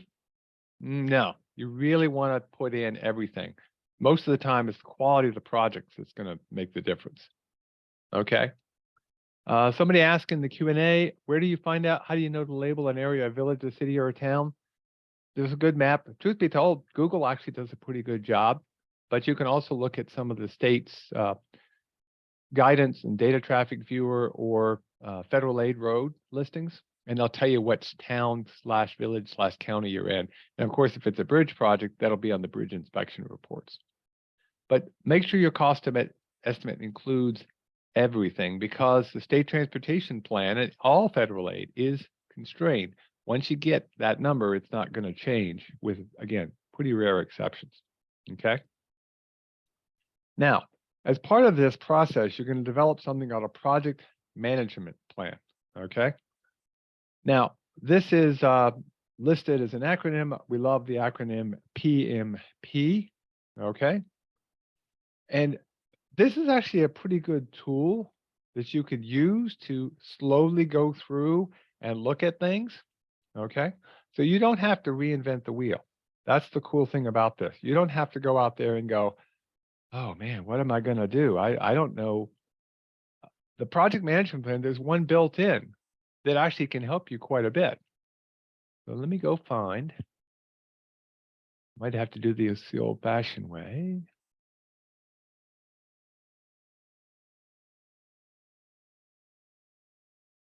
I'm going to find, there it is.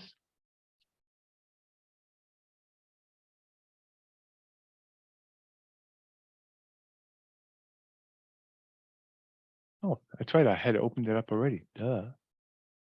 If I come back over here and I go to, this is our federal aid workshop handout. And right here in the handout, it says New York State DOT Project Development Manual. Okay. There's all kinds of stuff to help you out. You don't have to reinvent the wheel. Go take advantage of what's been developed. Okay. So this is the website that if you clicked on that, it'll take you to their engineering design office and you'll see a project development manual. Okay. If you go to the local projects manual, okay, and you click on that, it'll take you to the local projects manual.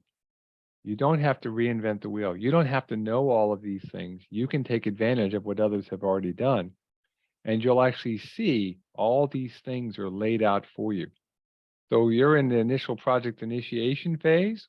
You can click on that and it'll show you the things you need to know. So you don't have to reinvent the wheel. So keep that in mind as you're going through. So if you need to develop a project management plan and you're thinking, how the heck do I do that? It's okay. That form is already there. It's helping you out. It actually lists the things you need to have, like the comprehensive plans. Talks about the milestones you need, how you develop cost and controls, and what are the roles and responsibilities. What is the risk management? If we have some time, depending on how the schedule goes today, we could walk through a PMP example with you. I've got one, and just let me know if we have time, we might do one. based upon what we've done in the past, we weren't able to do that. I was going to walk through it, but I realized it just ran short because I really want to cover some other things. Well, we'll see how we're doing and what your questions are in the Q&A. But realize that manual is there to help you.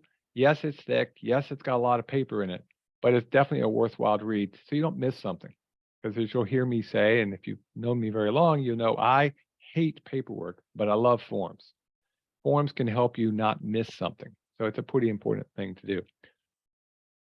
One of the things that was added in as a law is the New York State Smart Growth Public Infrastructure Policy Act, for those who care. And yes, they sometimes write it out as an acronym. Doesn't really ring real well, but it's an acronym. Some people just call it the Smart Growth Act. I've seen that written. It's a screening tool for any project, whether it's New York State DOT doing the project or a local sponsor. You would fill this out early on to see, does it meet the requirements for smart growth? They just want you to check to make sure that what you're doing fits in with some of the policies that the state is trying to implement. So this is a law passed by the state in 2010. And again, you don't have to know this. That tool is available. You just search for it, and it's also linked in the local projects manual. And you go through that process to make sure what you're doing is going to maintain, improve, and use existing infrastructure in a way that makes sense for growth of the state. Okay, so just something to keep in mind. So now we've done our first step. We've planned and we've identified. We've checked to make sure that we're dealing with good things for growth of the state. Now let's go get some funding. Wait, haven't gotten funding yet? No, we got to go get funding. Okay. Again, you can get funding everything else through this process. Now, there are tons of ways to get funding. But again, at the end of it, you're going to get it on somebody's plan. It might be the MPO's plan, it might be the regional plan, and that's eventually going to get dropped onto the state transportation plan. So again, we might be a bridge project, it might be a safety project. One thing I would say here is a really good place for a local agency to think about a public meeting. Yes, you're going to have to fund this yourself, but this is a really good time to get the public on board with what you're doing before you go get federal aid. It's actually a good time to get support from them. Say, we're going to try to get federal aid, but we can't guarantee it, but their support can actually help you. And it's a good place to get ideas as part of the planning process. There are some that are required, but this was just one I recommend because I think it's a good time to get the public on your side. Now, in terms of funding federal aid projects, there's Bill, there's the TAP and CMAQ monies, which are still there, now part of Bill. There's the STP, there's Tiger, Bridge New York, HSIP, there's plenty of others. So let's have a little bit of fun. What the heck does STP stand for? That was a additive I remember reading about or seeing on the ads in the 1970s for NASCAR racing. But what's STP stand for from a federal funding standpoint? Anybody want to throw in the Q&A what STP stands for? Or TAP, or CMAQ, or Tiger. State improvement? Nope, there we go. I see it. Surface Transportation Program. Essentially, monies to improve roads, mostly. Okay, though it can be used for bridges. It's the road system. A lot of the money goes to the national highway system. It has to be on federal eligible roads. So a lot of local roads aren't eligible for STP funds, but that's a big pot of money that's available. Really aimed at the national highway system. What about TAP? TAP and CMAQ are probably two of the most important ones for local agencies to learn about. So what do you think TAP stands for?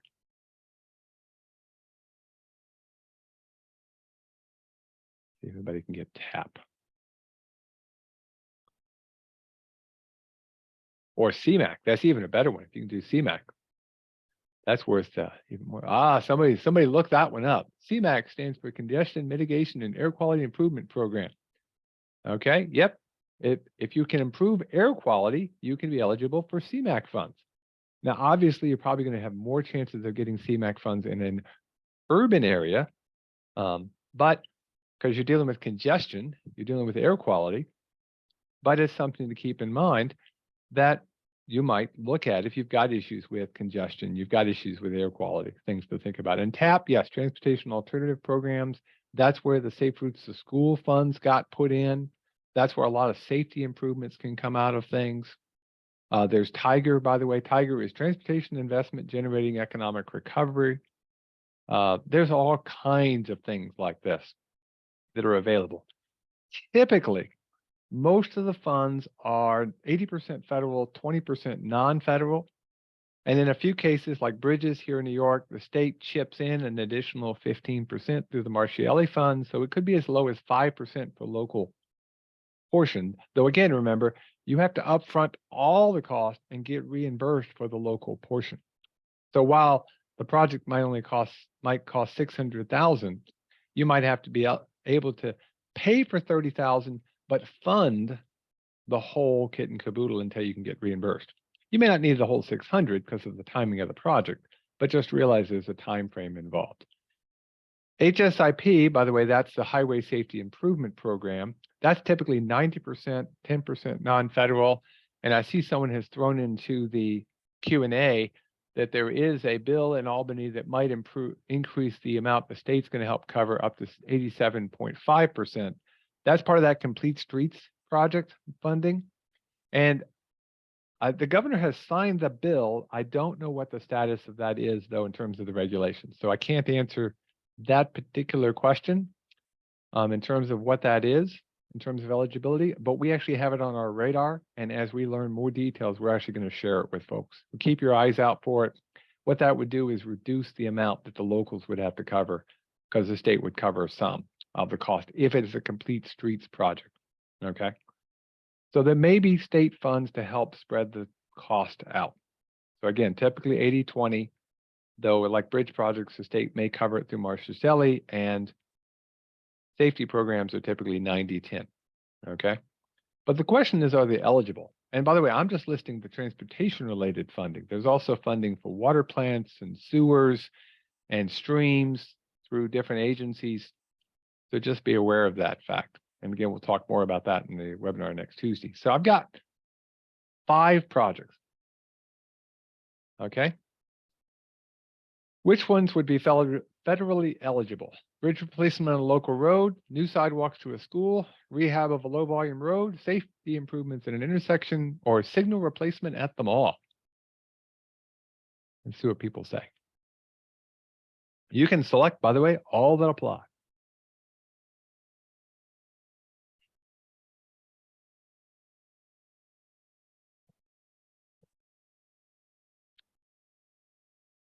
Okay. So almost everybody, and don't ask me why, they don't list 100% of the people supplying the answers just the way they do this poll stuff, but I can tell. Pretty much everybody has voted for safety improvements at an intersection, and everybody just about has voted for bridge replacements on a local road. Very good. Those are always eligible. Now, whether you're competitive in the grant world, that's a different question, but bridge projects, structures 20 feet and over, and safety improvements are always going to be eligible for those various grants that are out there. So the HSIP funds, the Bridge New York projects, things like that, you're always going to be eligible for those particular things.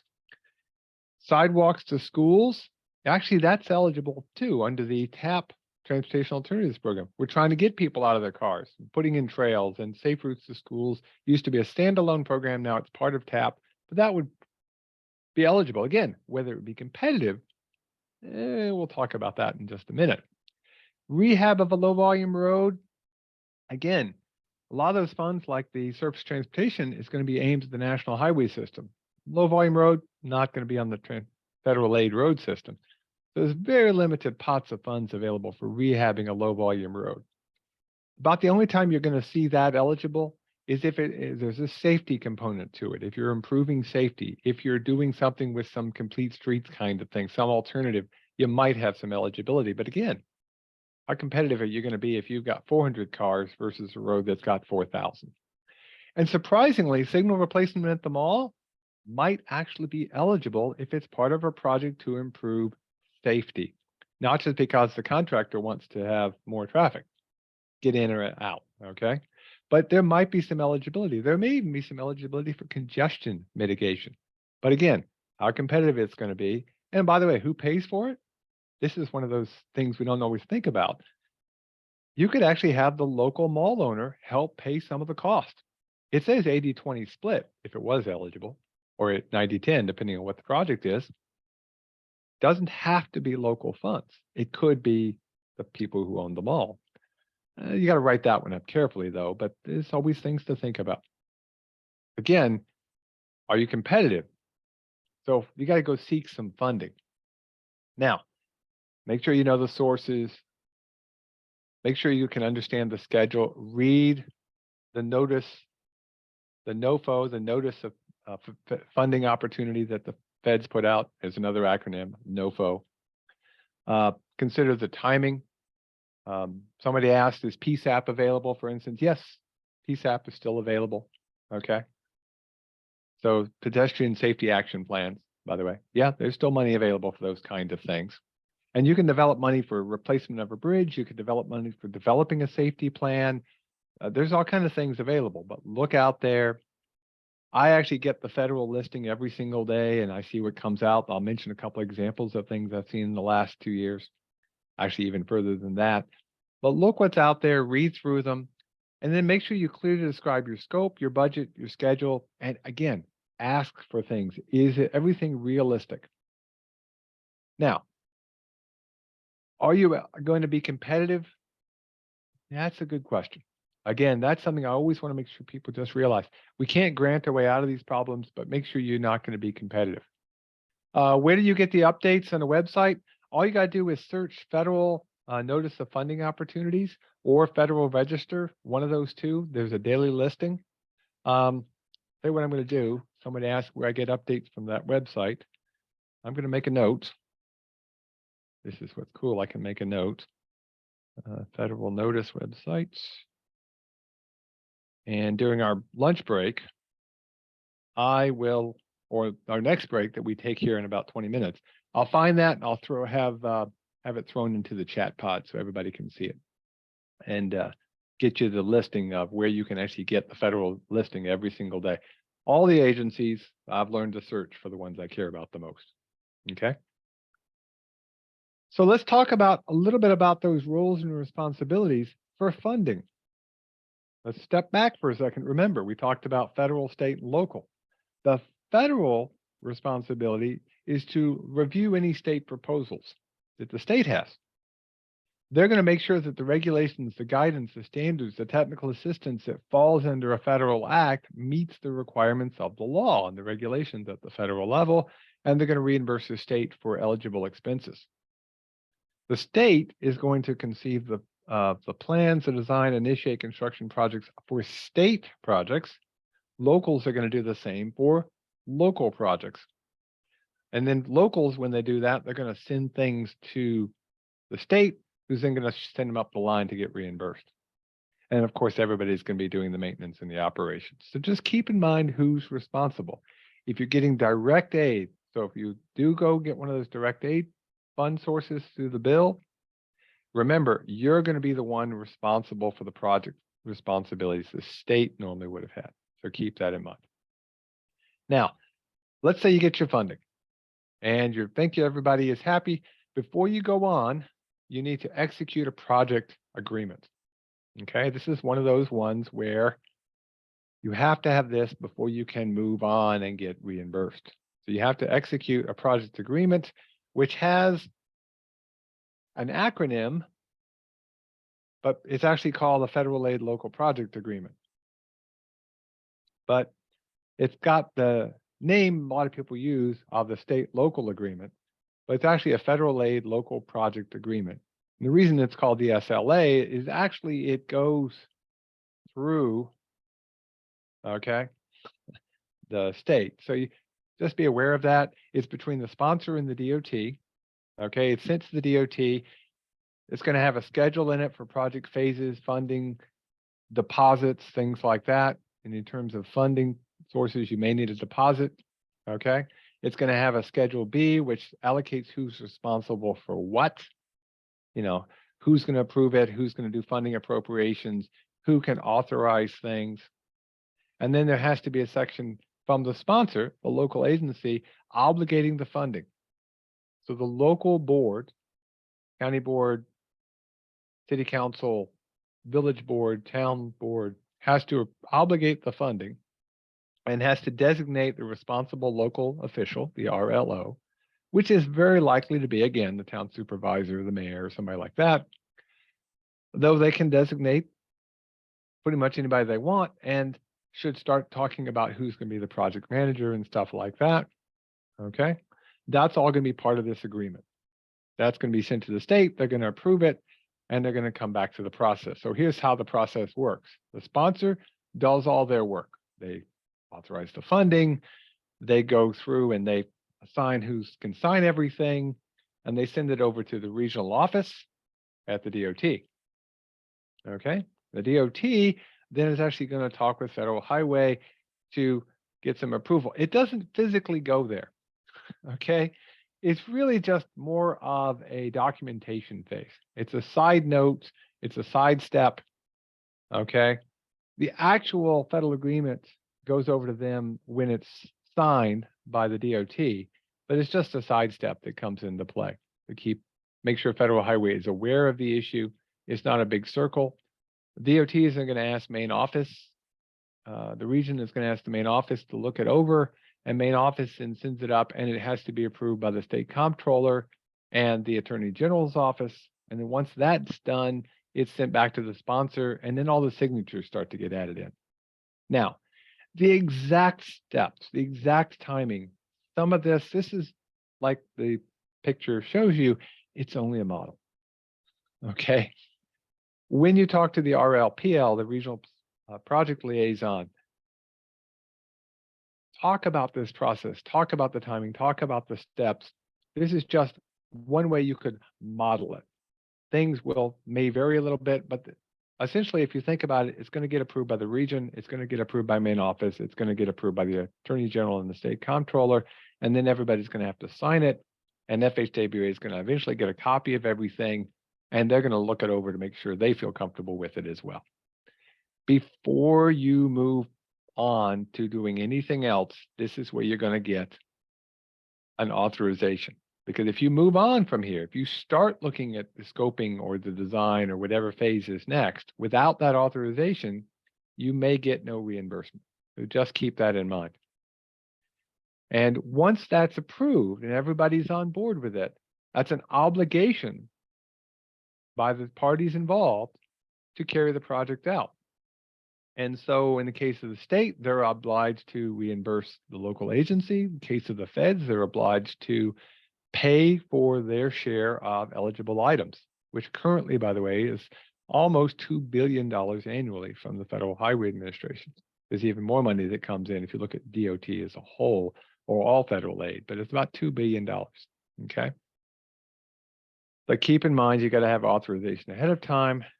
And so now we're getting through the planning process. We're going to now go into scoping. And again, this could be eligible. So let's talk a little bit about scoping. Scoping would come in chapter 6, 7, 8, and 11 from the local projects manual, local projects manual, or the PDM, project development manual, which is the state one, but it actually can be used for local projects pretty well. So again, these are all referenced in the handout. You don't have to memorize these things. Okay. Where does that fit on our big circle? We're now into doing scoping. We're ready to hire a consultant, just about, because we have that project agreement and it's been authorized. So we're going to get ready to hire a consultant.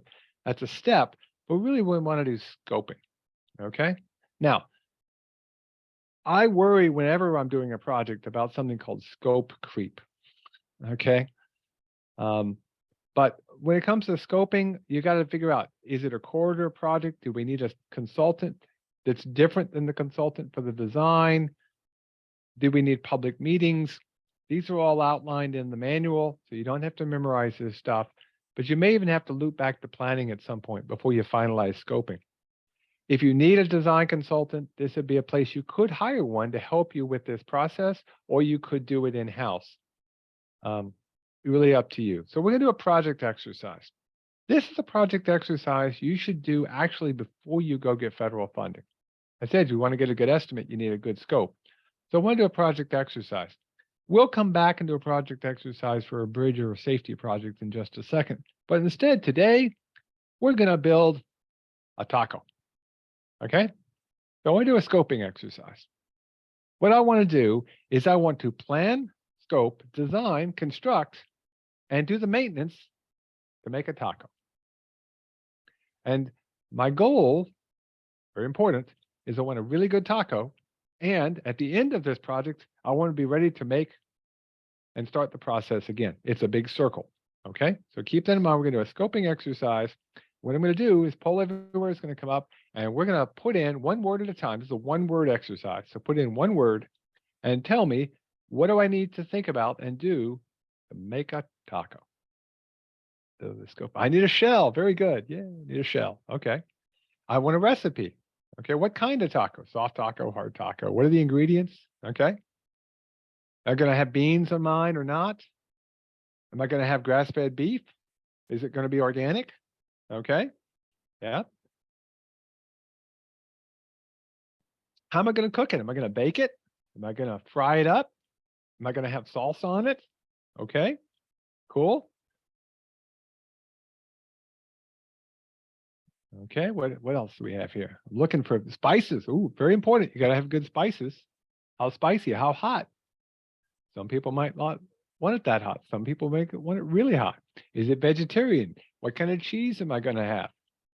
Okay. Building my taco, you got to worry about allergens depending on who you're serving it to. Okay. Yep. So everybody's done the shell. I'm looking for a few things. Think about what's missing. Think about if there's anything that's missing to go from, I don't have anything for my taco, all the way to get ready to do it again. How big of a taco is a small one? A plate. Yay. Thank you. I need a plate. I need something to serve it on. Okay. I definitely want a plate. Good. Okay. How am I going to serve it? Yeah. What are the orders to get everything made? How hot? Is it cold? Is it hot? Okay. I mean, it's a pretty simple thing, building a taco. We just think about it, but think about all the steps. And I know there's still, oh, there we go. Thank you. Okay, there was 3 things I was looking for that I hadn't seen yet. Somebody put napkins in there. If it's a good taco, you really want some napkins, don't you? Yeah, think about that. Yeah, you're gonna definitely have some napkins. Do you need a grill? Because you're grilling up some meat or some tofu? I mean, we assume all these things, but when you're doing a project with federal aid or a bridge project or any project, you really want to think about the whole thing. And there's one more thing, by the way, that I can see that, well, actually 2 that I was looking for that I don't see. Oh, nope, I see one. Somebody got utensils. That's good. And somebody got cleanup. Okay, good. We got everything. That happens a lot. We've done this exercise with an ice cream sundae and nobody put in a spoon one time. And you got to clean the bowl, or you got to, in this case, clean the plate, and you got to put everything back in the fridge and be ready to do this again. And so when you're developing a scope, walk the whole thing through, even the parts that aren't going to be federal aid. Do you have a good scope? Do you have a good project? And if you've got a good one, it's less likely to get involved with scope creep. Because think about it, next time you're making something. Oh, I'll just add this, I'll add that. And all of a sudden you've got this huge mess that's a burrito that's overstuffed or a taco that's too big. So keep that in mind for doing a scope exercise. Okay. So what I want to do now, I can do a bridge or I can do a safety project. Okay. So somebody in the Q&A will see. I'll see the first 5. I'll take the first 5, whoever wins, bridge project or safety project. I already got one person typed in bridge, so bridge has got the advantage. Okay, here we go. We got 1, 2. Okay, our winner today is a bridge project. Okay. So what we're going to do, I'm going to come down here. I'm going to clear my responses for my taco. And now we're going to be doing a bridge exercise. In this case, it's our arch bridge. The arch bridge is starting to have problems with the arches. Remember, we thought there was some safety issues at the top. Tell me what's involved if I want to fix that arch and want to improve the safety on my bridge that maybe have a couple of sharp corners. Do I have the land I need? What are the previous inspections? I got to check the support structure. Don't assume that it's in good shape. Yep. I got to go get surveys. Yep. I got to check the hydraulics. Okay.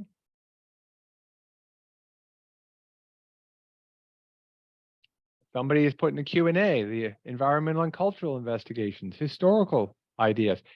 Remember, you could get paid to do these with federal aid depending on how you set it up. But if you think about the scope, you're going to have to think about scheduling all this out. Okay. What's the length of the structure? Before and after, if you were replacing it, that become very important. What are the utilities? Okay. How do you protect the water? How do you deal with materials? Okay. Have you done your geotechnical investigation? What permits do you need? Are you in an area where you got to deal with the Army Corps or deal with DEC? Is there a historical nature to that particular bridge? Okay. Are there pedestrian and bicycle?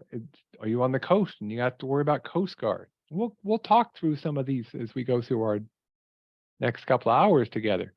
But just think about doing up a scope. The more you do now, the better off you're going to be. I will tell you one of my favorite ways to do this. We do this with our workshops here at the program. And I think it's a really good way to do this. And that is get a whole bunch of people and do just what we're doing now. Brainstorm. Truly brainstorm. Don't care who gives the answer. Start thinking things through. And then focus back on what you're actually going to get done and write up a good scope, a good plan. Build it on paper. And if you do a good job, you're going to have a pretty good chance of getting a good project. And oh, by the way, if you got a good plan, you're more likely to get federal aid, which is pretty cool too. Okay. So let's.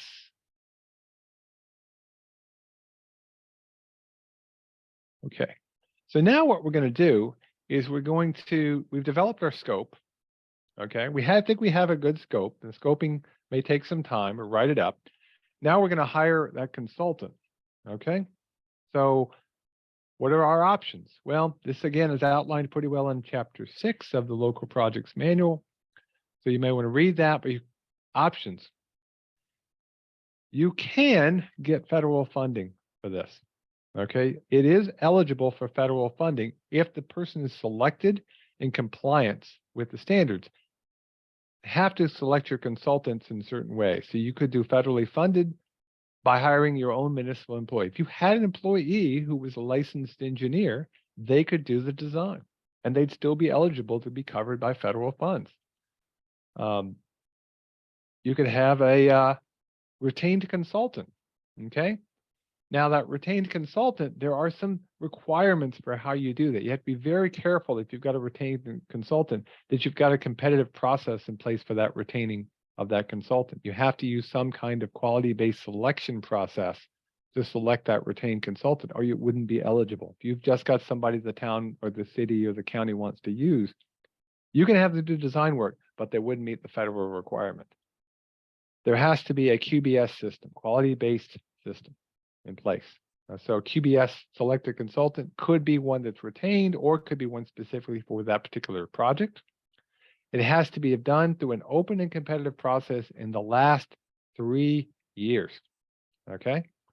And if you're doing it with a related retained one, it would be designated as the municipal engineer, okay, or the county engineer. And there needs to be a contract if you're going to be doing somebody outside that's not a municipal employee.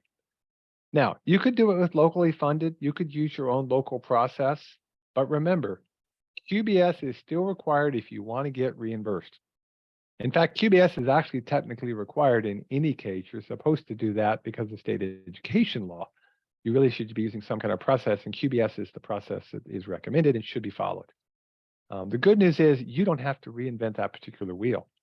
The system has already been developed for you in a lot of ways. So in terms of a quality-based selection process, part one is you'll be placing some kind of advertisement.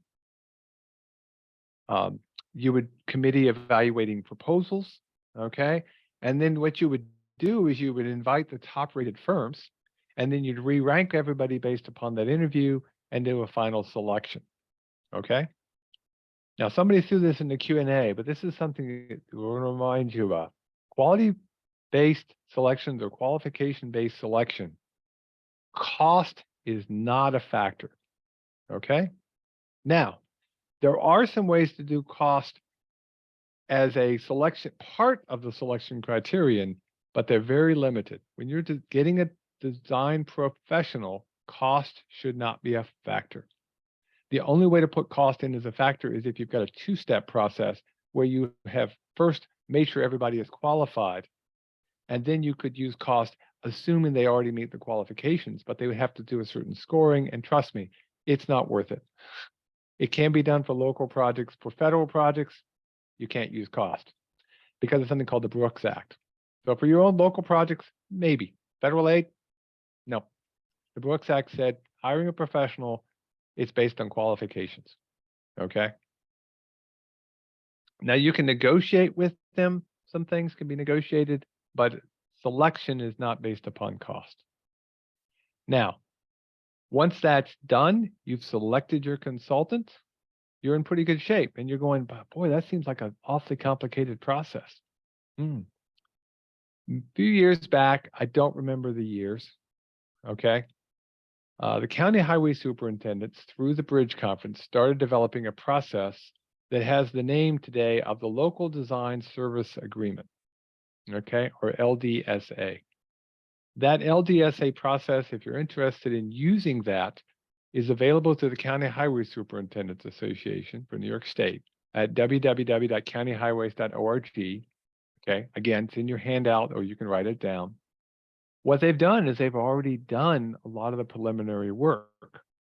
Now, for particular regions, particular county, they list all the firms that are available. Now, you need to contact all of those firms and you have to send them a list of the project criterion, but you don't have to do the initial development of who's eligible. That's already been done for you. You'll still need to have a committee. You'll still need to do some ratings. But the cool thing is it's already available by region. So it might list the 5 consultants that serve region 6 or the 3 consultants that serve regions 9. The idea, though, is someone else has done a lot of the preliminary work and you can just pull from that list. And that's actually pretty cool. Okay. And then you can do ratings with oral presentations or from the original proposals in some cases. So keep that in mind. Okay.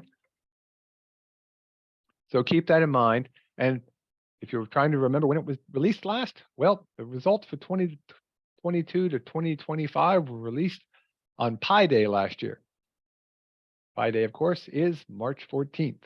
So it's about 1 year when they released the results in 2022, and they'll be good for 3 years till 2025. So cool is it's already been developed. You can pull from that particular list. And then once you've selected a firm, we're going to be choosing, Dewey and Cheatham, and we're going to negotiate with them in part 2. Now, as part of part 2, you're going to take a task list. Where can I have a task list? Oh yeah, my scope. So essentially you take that scope that you developed and you produce that task list to the engineering firm. And you say to them, okay, we want you to do this project. You should do an independent estimate of what you think the project is going to cost. Not the consulting firm, but your own engineer that's helping you out or your in-house people. Develop an independent estimate so you can negotiate the task with them to get a cost that is reasonable, that applies to cost. Okay, if you just can't come to an agreement, if you can't get them to agree to a reasonable cost issue, then you could go back to another consultant on that list, but that's where you negotiate these things out. You can do some pre-negotiation audits if you're concerned about whether they're qualified or whether or not they can meet the cost requirements, but that's only if necessary or needed.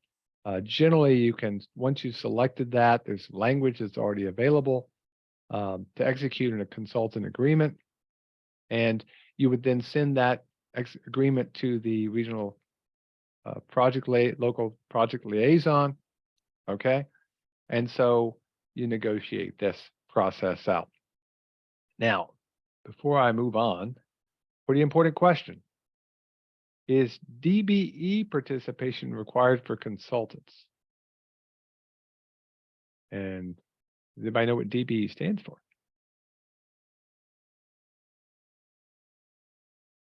Let's see if anybody in the Q&A puts in what the DBE stands for. Disadvantaged business enterprises. And we'll come back to the fact that there's a difference between the state and the federal programs in the next hour, because we'll be taking the second break here in just a couple of minutes. Okay. Yes.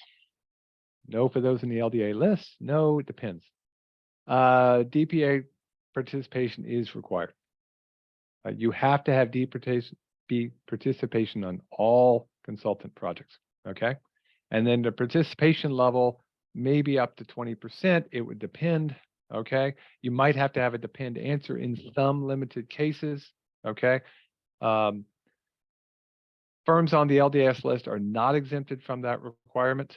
Okay. So you still may have to have DPA participation, but most of these consultants know that. So they've got ways to help you meet that either through the auditing process or through their accounting process.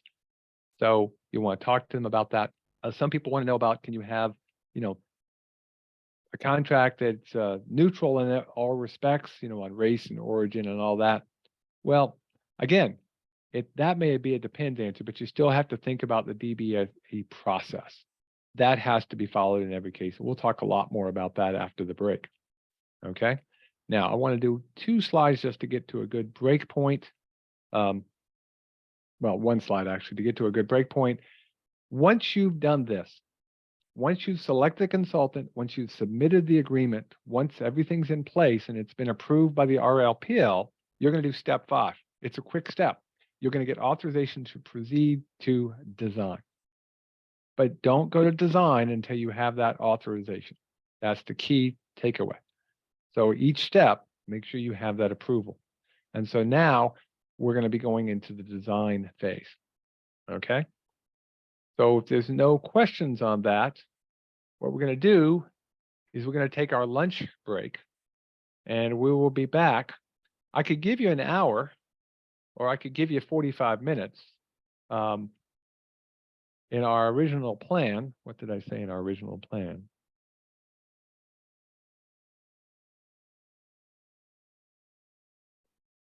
I said I would give you an hour. I could shorten that. Maybe we could shorten it at the end of the day. 45 is good. 45 is good. Dawn and Doreen, are y'all okay if we move up the Q&A by 15 minutes? She says it's okay. So what we'll do then is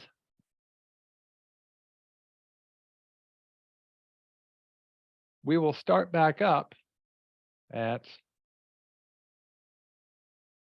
get this out of the way. We'll start back up at the bottom of the hour. I'll put this in here. I will activate the questions. So please keep asking your questions and keep getting them added to it so we can check those out. Okay. So please add those in. Okay. And I'll activate that. And we will, rather than being back at 10:45, we'll be back at 12:30. And we'll probably have a couple of minutes, but let me just see if I would do by 12:30 here. 12:30. There we go. See all the bottom. Okay, we're going to go ahead and get started again. Keep those questions coming. We definitely want to have them here. We may answer a couple of them here at the next session, but just to keep us moving, gonna switch back over here and talk about design a little bit. Got a lot to cover with design. It's a lot of steps, as you can see, but a lot of that has to do with approvals. If you'll notice, design approval, authorizations, even acquiring a property, there's just really a lot of steps that have to be followed. So there is actually 4 design phases in preliminary design, then there's a final design phase. This is where we're talking about project scope. We confirm the federal aid eligibility issues that are going on, and we make any kind of technical decisions that have to be made. So keep that in mind as you're thinking about design. This is where we should be doing our environmental reviews, not waiting until we get towards the PS&E stage and putting out contract stuff. That really needs to be done sooner rather than later. And then we have to coordinate. And who do we have to coordinate with? Well, everybody. It doesn't really matter who is involved. Everybody needs to be coordinated. That's affected municipalities and regulatory agencies. And actually, I'll have a question about that here in just a minute. This is also a place where you actually are required to have some public involvement, depending on the project and the grant that was available. But this is a place, again, to get good involvement from the public. And you're going to update your estimate of your schedule and your cost. Okay, so this is a place to check everything out. If you see a big difference between your original preliminary scope and estimate and now's the time to bring it up. You do have some chances to say, hey, wait, this is going to cost a lot more than our grant. We can't cover the difference. Admitting it up front is better than trying to later on go, oh, we knew about that, but we want to just keep going forward. Communicate, communicate, communicate. So now, just wake us back up after our lunch break anyway. Who do you need to coordinate with? I said everybody, but what does everybody include? Let's see who you come up with.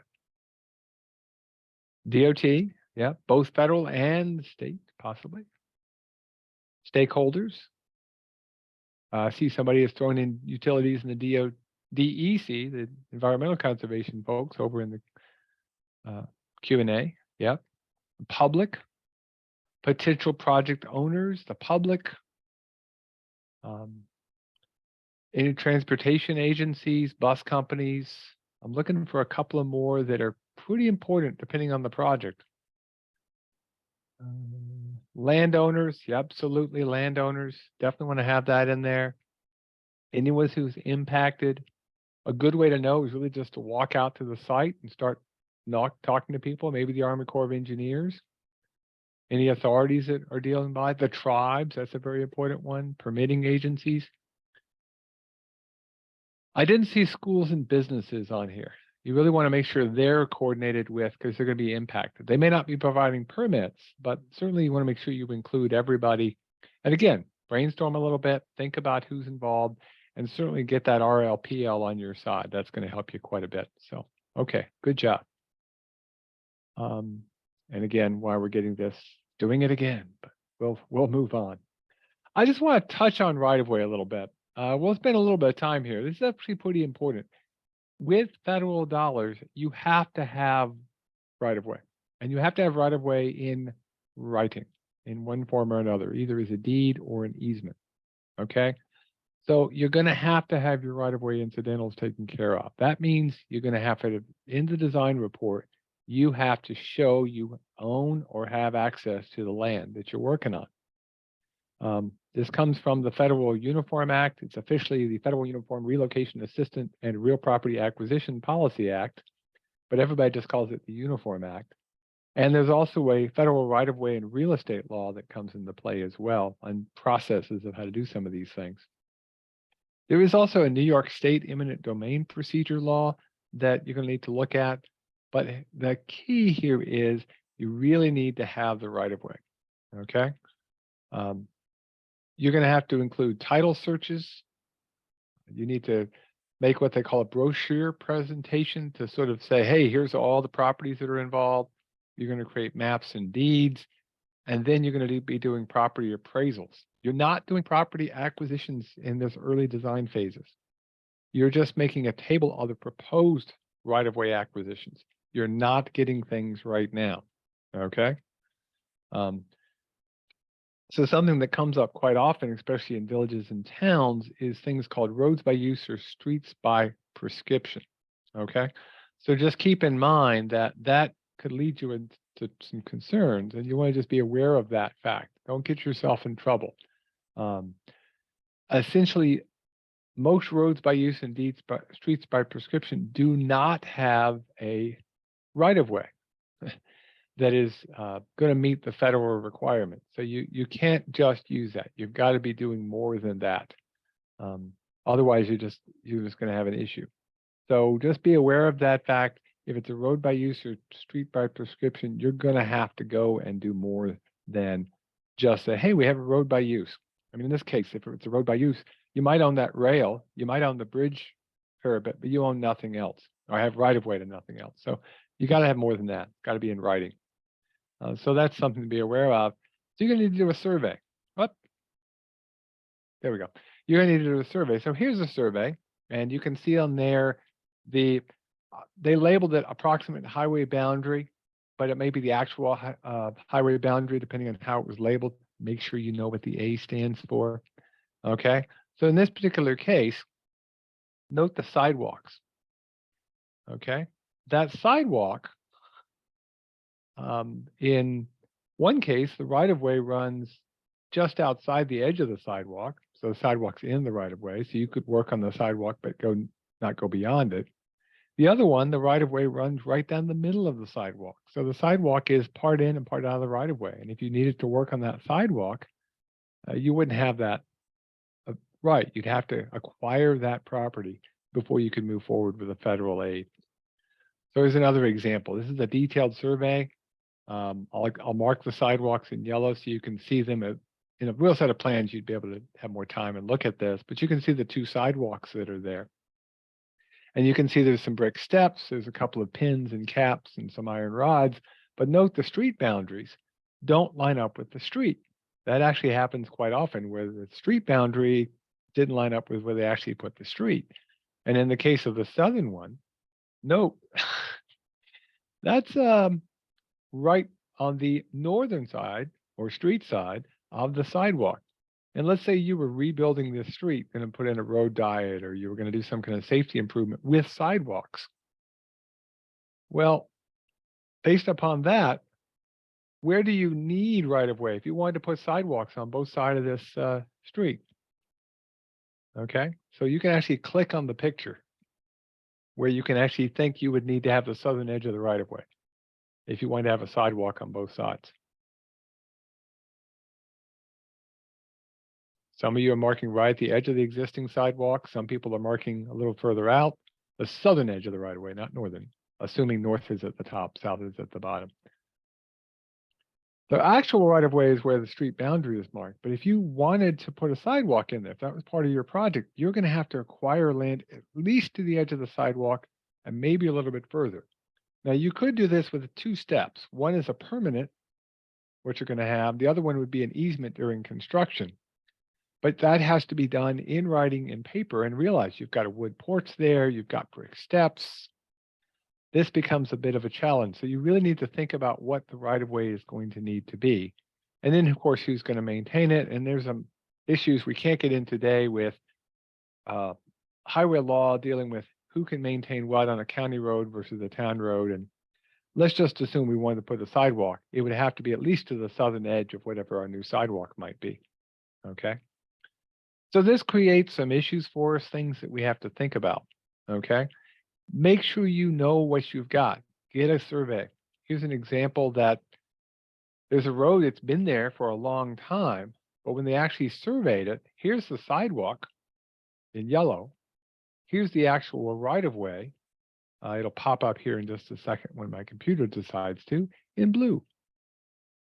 And if you notice, not only is some of the sidewalk not in the right of way, some of the street isn't in the right of way either.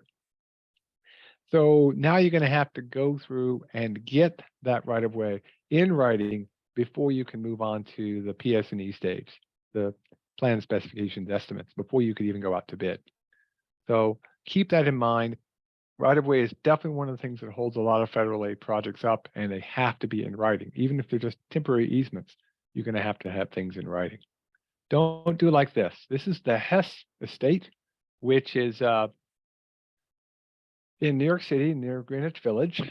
It's a piece of property that was never acquired under any proper procedures.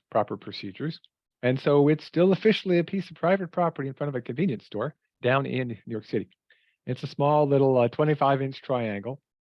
And so as you're developing your final design approval document, i.e. DAD, you've got to show the existing property lines, any proposed property acquisitions, both permanent and temporary, in other words, your easements.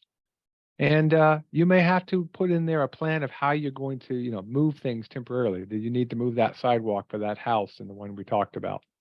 Do you have to do things, some temporary shoring or something?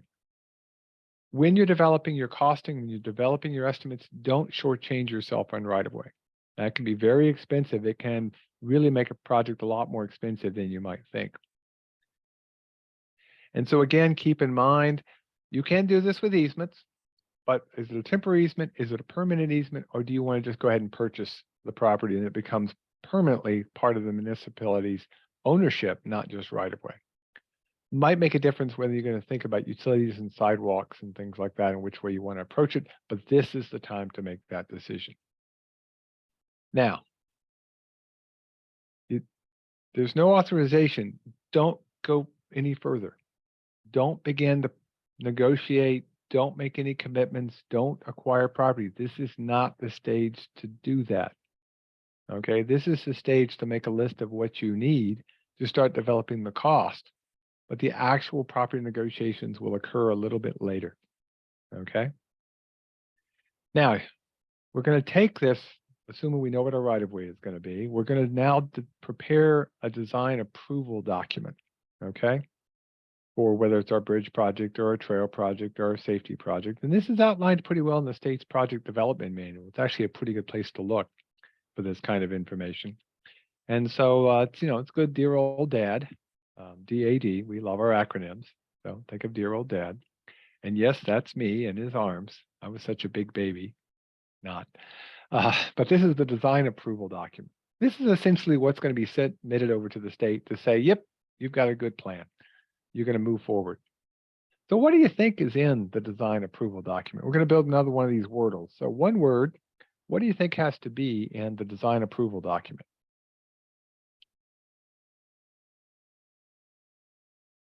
Everything. Yeah, okay. Yeah, but what is everything? An estimate? Yep. Your budget, i.e. your funding sources. It's actually pretty important to have your funding sources. Okay. You might have to have your environmental and historical requirements, and somebody knows their acronyms, had already put in FEAW, which stands for the Federal Environmental Approval Worksheet.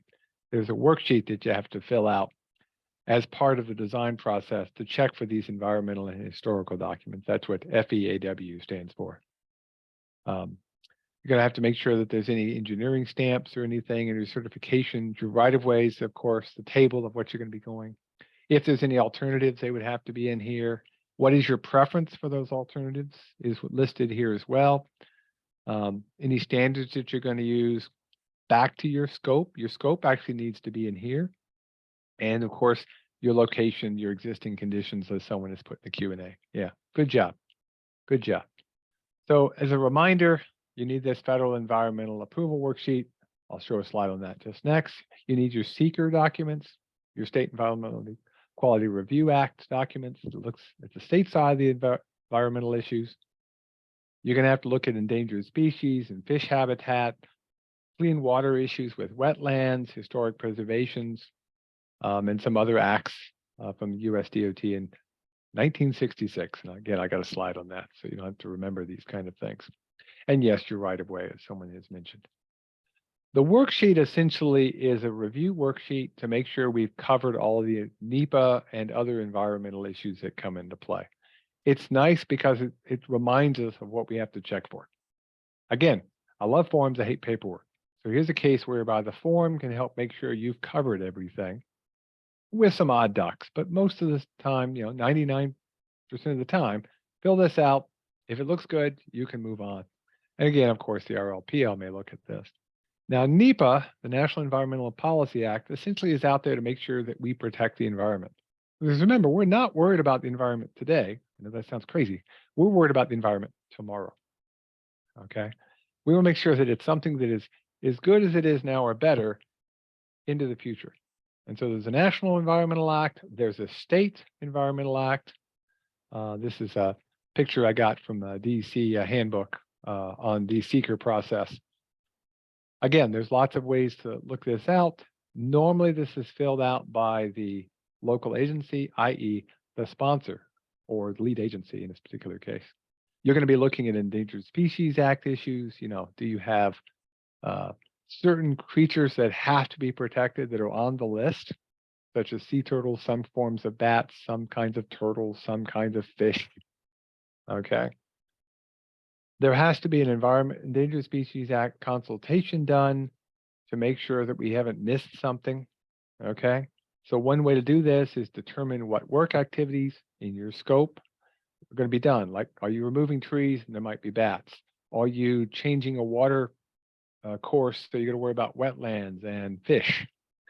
And then determine if there's already an agreement in place. There are some agreements in place with federal wildlife agencies and marine fisheries agencies to do certain things in certain places. Some of the marine species and some of the bats. There are already agreements in place, and you can use those because, like for instance, in some urban environments, there may be plenty of places for the bats already. And of course, we have bats everywhere. So just make sure you know what species are in your particular area. And it's really an issue if you're dealing with trees and buildings. Though, if you've ever been to Austin, Texas, you know that bats can live in bridges as well. So the key is we want to make sure that we don't create problems both during construction, that's a really critical phase, and then of course after the structure is done or the project is finished, the safety improvement is done as well. Essentially, you look at a 1-year cycle of any creature. Make sure you don't create an adverse effect in that 1-year life cycle for whatever creature we're trying to look at. And if you're wondering, you don't have to reinvent the wheel. Again, there's plenty of processes available, and there's links to it both in your handout and in the local projects manual. If you're in an area where there is essential fish habitat, you got to check that. The good news is for upstate is most of upstate, you don't have that issue. But any place that is tidal, you're going to look at the essential fish habitat, which includes obviously anything in Long Island Sound, the Atlantic Ocean, anything around New York City, and actually the Hudson, all the way up to Albany. Any place that has tidal issues, you want to check the map out, and there may be restrictions for work, depending on the kind of fish that you're dealing with and the project that you're dealing with. So for instance, if you've got flounder that you got to worry about, you can't work from January 15th all the way to May 31st. So that means you're going to need to change your scope and your timing of your operations to not work in the stream during certain times of the year. Okay. And of course, there may be some Clean Water Act issues, some wetlands that you've got to deal with. Are you disturbing more than half an acre of land? If you are, you're going to have to get permits and go through that. If it's less than half an acre, there's still a permit, but the process is much more streamlined. And the key is you have to do a commitment to avoid and reduce impacts. Okay, so you're going to put in things to protect the wetlands that are in your area or nearby, so that long term we have as many or more wetlands than we have now. Now, we include these kind of evaluations during our environmental review, but we also are looking at historical things as well. And essentially what you want to do is ask yourself the question, does the project have potential to cause effect on historic properties? Which obviously means you need to figure out whether something is considered to be historic. To be listed, it either needs to be on the list of National Register of Historic Places or eligible for that list. Okay, so it might just be an old structure that hasn't gotten on the list, but if it could be on the list, then it would be yes to that question of potential to cause effective historic properties. Okay, and if that happens, then you have to go through the process, assess the effects. There's places to get help. New York State has a cultural resource information system that's available. A DOT can help you figure that out, and then set up a meeting with the cultural resource coordinator that works for DOT or for somebody with the State Historic Preservation Office, SHPO. There's ways to get this. Again, pick up the phone, talk to the local project liaison, and then start getting that discussion going on. And that's part of this design process. If there's no properties identified, you can move on. If there's no potential to cause problems, even though there's a historic property, you can move on. Like, let's say you're paving a section of roadway and putting in some curbs and there's a historic property you're going by, but you're not going to do any effect. They would say it. FHWA says, nope, no problems, move on. Or that you've got good avoidance or mitigation techniques. It's only when there's an adverse effect where you're going to have to create a memorandum of understanding. Not happening very often, but when it does, got to go through the process. And then the one that nobody knows what it means without looking at it is the US DOT Act of 1966, section 4F. Again, look in the forms. It has to do with parks, recreation, and historic resources. Publicly owned parks, recreation areas. Heck, I walked today through a recreation area here in the city of Ithaca. It would be counted against this particular act because it's got a wildlife and waterfowl refuge to it. Okay, and this also includes historic things as well. The idea is you identify any use of the property. So if you were going to do work, like for instance, the town in the city did some water line work, well, that would qualify. So now FHWA has to determine, is the work de minimis, really no impacts, or do they need to do an evaluation to look at the project to figure out, are there ways to avoid long-term damage? You know, want to get rid of a park just to get rid of a park. And you may have to come up with some agreements. There are already some in place for historic bridges. There's some for historic sites, okay? And anytime you're working near a bikeway or a walkway, keep this in mind. Those are part of this process. So if there's a park nearby, assume you might have to look at this act and you may have to decide if it's a minor or major impact. You can keep going forward though, and this is the thing. You can keep going forward if you can show a net benefit for the transportation project. So even people are going, well, yeah, we're losing some of the park, but if there's a net benefit to the public, you can still move forward. But you just have to make sure you document that, okay? Now, this is also where you do have to have a public information meeting. Sometimes it's formal required, but again, another place to get ideas. This is one of the last places you're going to be able to get ideas from the public before you fix the design, you fix the scope. So this is a good time to get involvement. And again, decide whether you want a formal process or not. And in some cases, larger projects, you will need to get that formal process. It's again outlined in the project manual.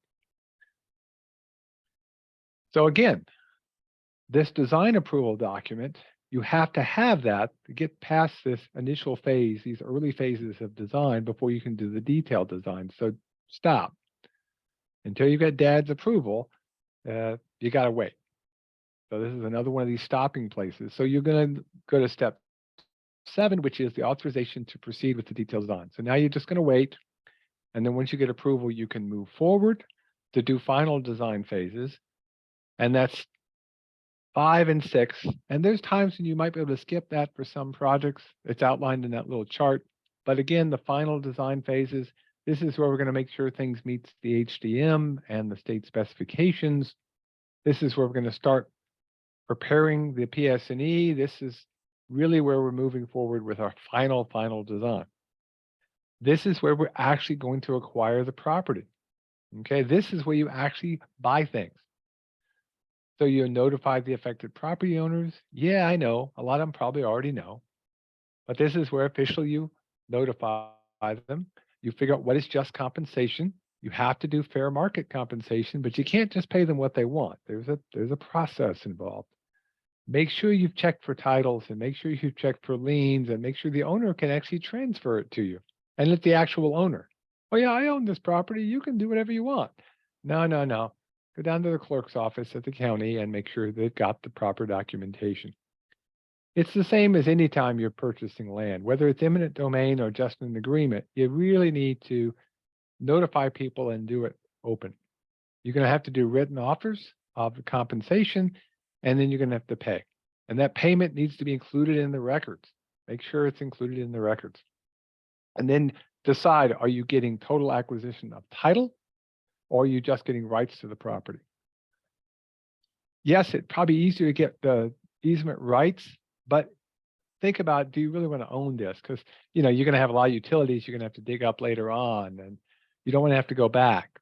So think about that. And sometimes the owner would rather you purchase it. So that can be something you can talk with them about during this phase. But written records in this case.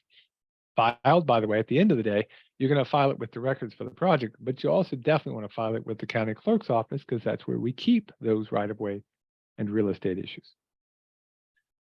A good way to think about this for right-of-way is you should never have a public facility on private property because that creates a lot of risk. It creates a lot of liability. I mean, that is why we actually have that road by use law to essentially allow the existing roads to not suddenly be on private property, or at least have rights off of the public road. But the idea behind the federal system is we're assuming if you don't have it in writing, you don't have the right to be there because we don't want a public facility on a private property. That creates problems. So this is where you purchase things. This is the right-of-way purchase phase of the process. So now we've purchased our land, we got everything set, we've got our right-of-way, and we submit that. So what happens is you submit this to the region looks it over, and they go, okay, yep, we can move on. It's signed by the real estate officer for DOT if there's a clearance before you can move forward. Okay. It's required from the sponsor, and it may require right-of-way acquisition from the state. If you're working in the intersection of the state highway, the state DOT would need to sign off if you're working in the right-of-way, like an intersection that comes into a state highway or something like that. Before you can do any contract work, you need to get authorization. So again, it's another one of these stop points where you have to get authorization before you can move forward. And then we're going to prepare the contract documents. So now we've got our design, we've got our right-of-way, we've done our environmental permits, we've got a good scope, we're ready to go, whether we've got our bridge design ready to be built or intersection improvement that we're going to do to improve safety. We're going to now prepare the contract documents. So what needs to be in contract bid documents? And everything is right, but it's not complete. So what do we need? More than just saying everything. And actually, you don't need everything in there anyway. But specifications, yep. Your pay items, what are you going to get paid? The contractor is going to get paid to do. You're going to need your bid tabulations, your technical specifications, okay? Your design plans, that's part of that PS&E thing, okay? You're going to need your estimate in there, your cost estimate, okay? Your PS&E document, your general provisions, some kind of bid form if you're using that system. Yep, that people will fill out the form, okay?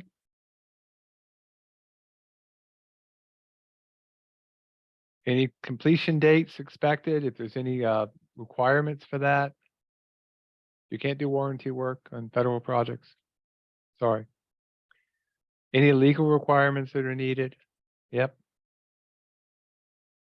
You're going to need to start preparing a construction management plan. Yep.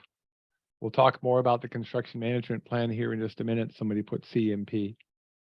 Okay. Not the central main processor from Tron.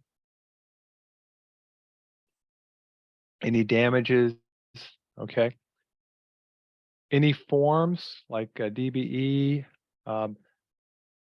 equal opportunity things, special provisions, you're going to need to include that right-of-way information we just talked about. That needs to be part of that as well. What is the right-of-way? What are the clearances for that? You'll need to include all of your permits and agreements, because especially if you get a permit to do work, the contractor is going to need to know what those permits say. So those should be included as well. Everything from environmental, utility issues, anything highway work permits from DOT, any memorandums of understanding, Army Corps of Engineers, wetlands, all those things need to be included. One way to take care of that problem, by the way, include the entire design approval document. It already has those things in it, or should. So if you approve the entire design approval document, you'll get all those things taken care of. Links to any standards you're using, like state DOT standards. And then, of course, who's going to be the responsible, the engineer of record, the EOR, and who's responsible for the design. If you're on the state system or the national highway system, you have some additional approvals that you're going to need to include. Look them up. And if you're not sure you're on a federal aid system, you can actually type in federal aid roads and map, and good old Google will find you. There's a federal aid viewer that the DOT has. You can see if it's a federal aid road. It's actually pretty cool. Okay. So easements, all the paperwork. Okay, good. So now part of that is you're going to have any federal provisions are going to be included in there.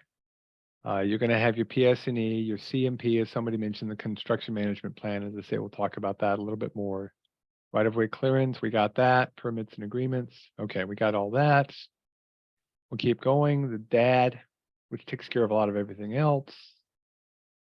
Licensed professional, the engineer of record, and then signed by the sponsor. Okay. Yep. Okay. Yep. I think we got everything. Good job.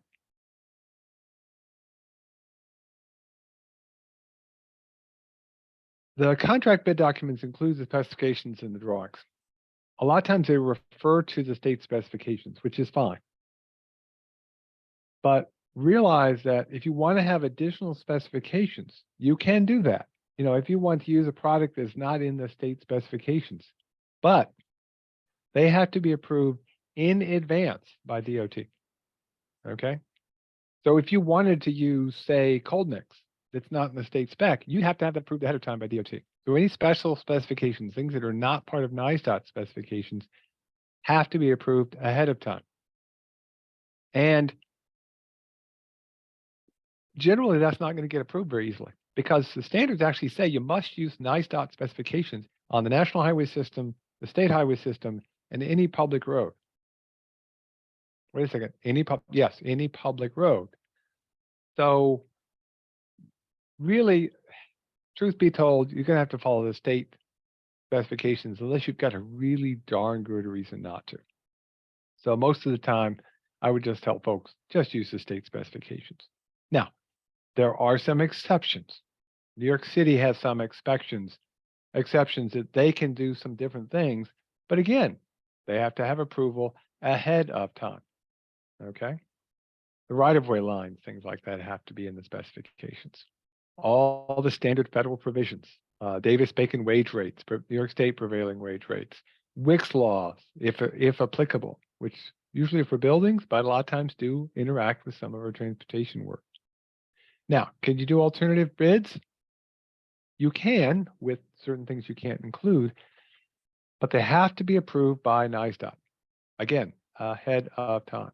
So this is something that should have been handled back in the preliminary design phase, or even better yet, back in the scoping phase, if you're looking at alternatives, so that you can include it in the contract documents. Now, proprietary items can now be included. There's been some changes there, but again, those have to be included and approved ahead of time, and it has to be a reason, a justification for why you're doing proprietary items. Now, what you cannot include is proprietary items that have not been approved ahead of time. So you have to have approval ahead of time because there are restrictions, both federal and state restrictions. So if you're thinking of using something that's proprietary, again, ask. You cannot use warranties on federal work. No warranties are allowed. You can't do any retainage. You can't hold monies back. You cannot do that with federal projects. And of course, you have to make sure that everything is meeting the federal requirements. So if you put it in there and it's got something that conflicts with federal requirements, it can create an issue. You know, you can't require, for instance, state disadvantage or MBE, WBE issues. We'll talk about that more in a little bit. Your method of construction, that's going to make a big difference that you're going to do in there, but generally you're going to be doing competitive bidding. Okay. Unlike with getting professional, you're going to be doing competitive bidding to get a contractor to do the work. The exception is it can be done by the agency through what's called force account. But if you want to do force account work, it has to be pre-approved by NISDOT and FHWA. And the key is you have to show a finding of public interest and cost effectiveness, i.e. you're doing something a contractor can't do, or you're doing it more efficiently than a contractor can do. One way you could do this, and I've seen this done in a couple of contracts, is whereby the local agency was going to be doing the work anyway, and the federal part of the project was a small part. And therefore, they were doing it with force account, and it was just a small part of the project. It's much more efficient. We can show that. We'll do it with force account. But again, the key is got to be approved ahead of time. So that really needed to be done way back in the scoping phase. Okay, so as part of the design process to make sure you're efficient. So, and design build is not allowed on local projects at this time. Okay.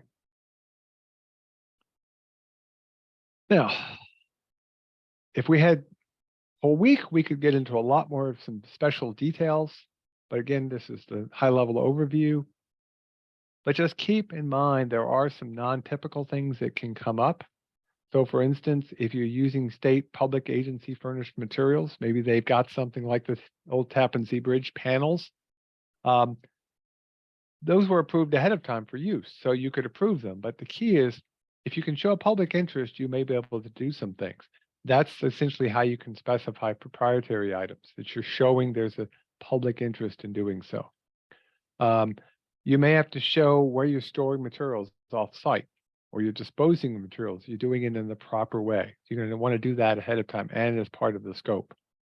But again, warranties, not really allowed on federal projects. So just be aware of that. You'd have to have a lot of reasons to do that, but general rule of thumb, don't worry about warranties. Some other contract issues that I know will come up if you're dealing with your projects the first time. We'll go through a few of the more critical ones. The first one that comes up a lot is Buy America. There have been changes in Buy America. There are still changes being made in Buy America. But what I'm telling you now is the current snapshot of what's going on. Don't expect this to be the same when you let the contract. And it's when you let the contract that the Buy America provisions will come into play, or when an agreement has been signed. So that's the date you got to worry about. But currently, for instance, steel and iron are always included. So you have to Buy America unless you get approval ahead of time. Manufactured products and construction materials. There's some waivers that are being looked at. There are waivers, some were given, some were not for manufactured products. But most manufactured products now have to be made in the United States unless there is no reasonable alternative. Okay. And that includes, by the way, the application of coating on steel or coating even on plastic, manufactured products. Concrete pipe, there's still some debate about that one. So don't assume. I would try to go with, look at what the state specs are. Following the state specs should keep you out of trouble in most cases, but not every case. They're still working some of these details through. The other thing to realize is if you've got foreign material, it's going to be limited in how much foreign material you can have, unless you've got a waiver ahead of time. And that is either 0.1% of the contract or $2,500, whichever is greater. So if you needed to buy a special PIN system that's only available outside the United States and it only cost you $2,000, fine. If you had a $2.2 million contract, that number would be $2,200, 0.1%. It would still be the $2,500 that would control. So it's not a lot of money unless you get an approval ahead of time because there's just no good alternative. Okay. Some of the optional choices, you might be able to use some foreign steel in the case where, for instance, the price was so much greater to purchase domestic steel. But again, these rules are changing. And so watch this space. That's definitely something you're going to want to check for because Buy America waivers and the rules themselves are still in flux. If you're going outside those standards, you have to get a waiver approved prior to installation. Again, you want to start that process way back, early design phase. And schedule is not a driver if the product is made in the United States. So in other words, just because you're saying it's going to take us 6 months longer, that is not a driver. When the waiver should be considered, well, you may even have to go back, you may have to go back to the scoping phase. They usually say the design phase. But the key is there demonstration the materials are not produced in the United States at a reasonable and sufficient quantity? Okay. Otherwise, you're going to have to use the American-made product. Now, there are times we can get individual waivers in that federal aid thing, which I will still publish. I forgot to do it over lunch. You saw I was playing with a couple of quick emails I needed to handle. Can't get a specific product. You can get a general one as well. There's one I actually saw. First time I've seen a Buy America in at least a year. There was a general one giving a waiver for a couple of years for purchasing electric charging stations. So there's now a Buy America waiver for purchasing electrical charging stations. Now, there's more details than just to buy whatever you want. You still have to go through the full federal procurement process and state procurement process, and there are some limitations, but you can now purchase EV charging stations, if that's part of your project, without having to worry about the Buy America portion. Always an exception, but they're pretty rare, as I say. It's the first one I've seen on anything in at least a year. Another one that comes up quite often is civil rights reporting. This is a whole chapter on this. I would advise anybody who's got a project coming up, make sure you've looked at this particular chapter. One of our people on the panel this afternoon will be Wanda with New York State DOT, who can answer your questions about civil rights issues. Wanda Anderson's with the Office of Diversity and Opportunity, so that should help you out. It really comes down to the disadvantaged business enterprise, or DBE, for contractors, or you may have heard this as the EEO, Equal Employment Opportunity Issues. The key here, more than anything else, something that people get confused by quite often, you may have seen a MWBE program, a minority women-owned business enterprise, or the state's disadvantaged veterans program. Those programs are state programs, okay? So I'm just getting rid of them. Don't use them. There's a difference between federal programs and state programs. So if you're on a federal project, if there's federal dollars involved, the DBE program controls, okay? So you cannot have MWBE on federal projects, even if there's no DBE, okay? There are some programs that have a DB goal of 0. You cannot have MWB if there's federal projects involved, okay? Or federal monies involved. Those DBE goals are based upon the type of work, the location, the availability of the work to those who are in the program. The amount that has to be in the contract is based upon bids, okay? So it's not based upon the amount actually spent, it's based upon the bid amount.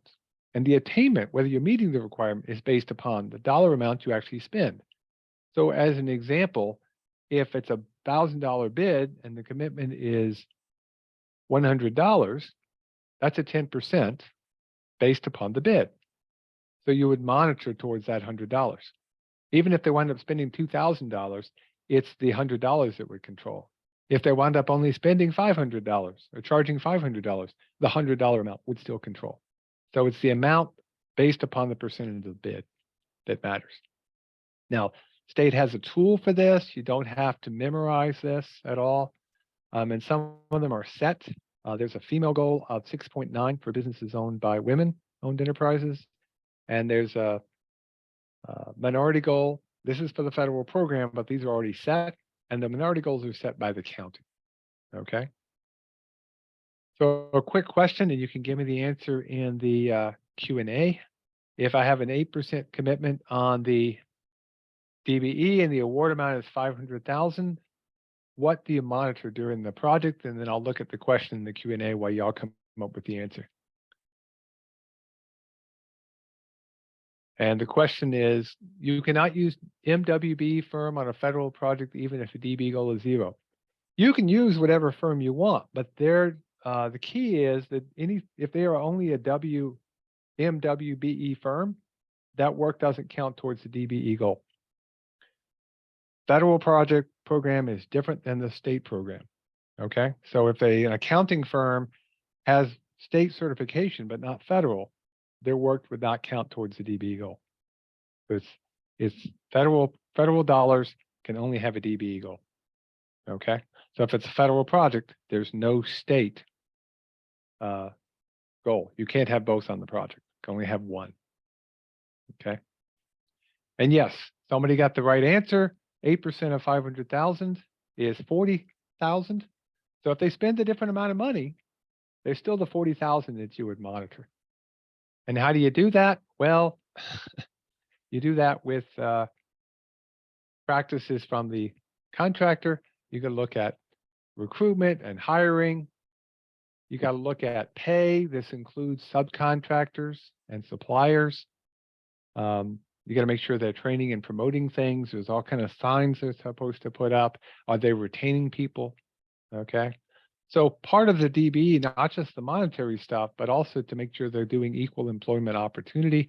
And yes, we know this is still an issue, and it probably will always be an issue to some extent. We need to make sure we include everybody. There needs to be systems in place to give everybody equal opportunity. Now, you may have heard something called CUF. Anybody know what CUF stands for? Want to put in CUF for me?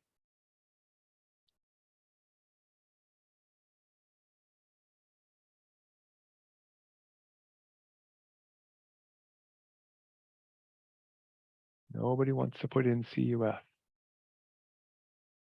Ah, there we go. Commercially useful function. Okay, what that means is if you hire somebody who is listed as a DBE firm, that what they're doing actually be commercially useful. In other words, if they're commercially, they're in the get this right, they're in the DBE program as a steel supplier, but you hire them to haul stone, no. Or the work they're doing isn't really commercially useful, okay? That is not really helping make the project go forward. So that means that the workforce has to be included. Any supervision of the work has to be part of the process.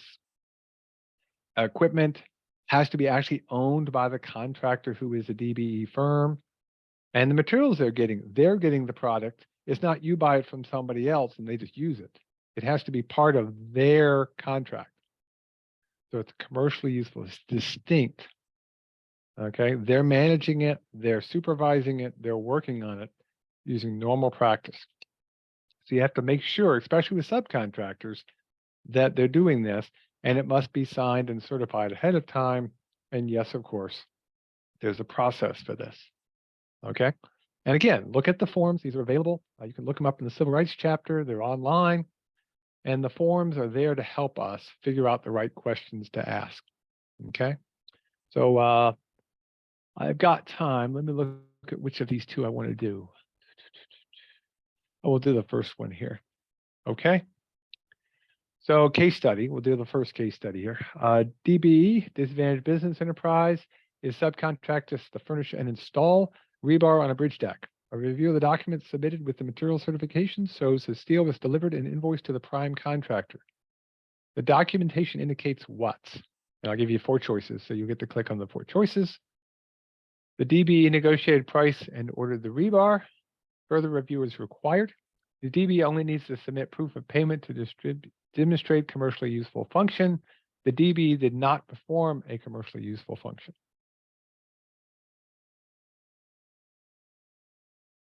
Let's see what people say.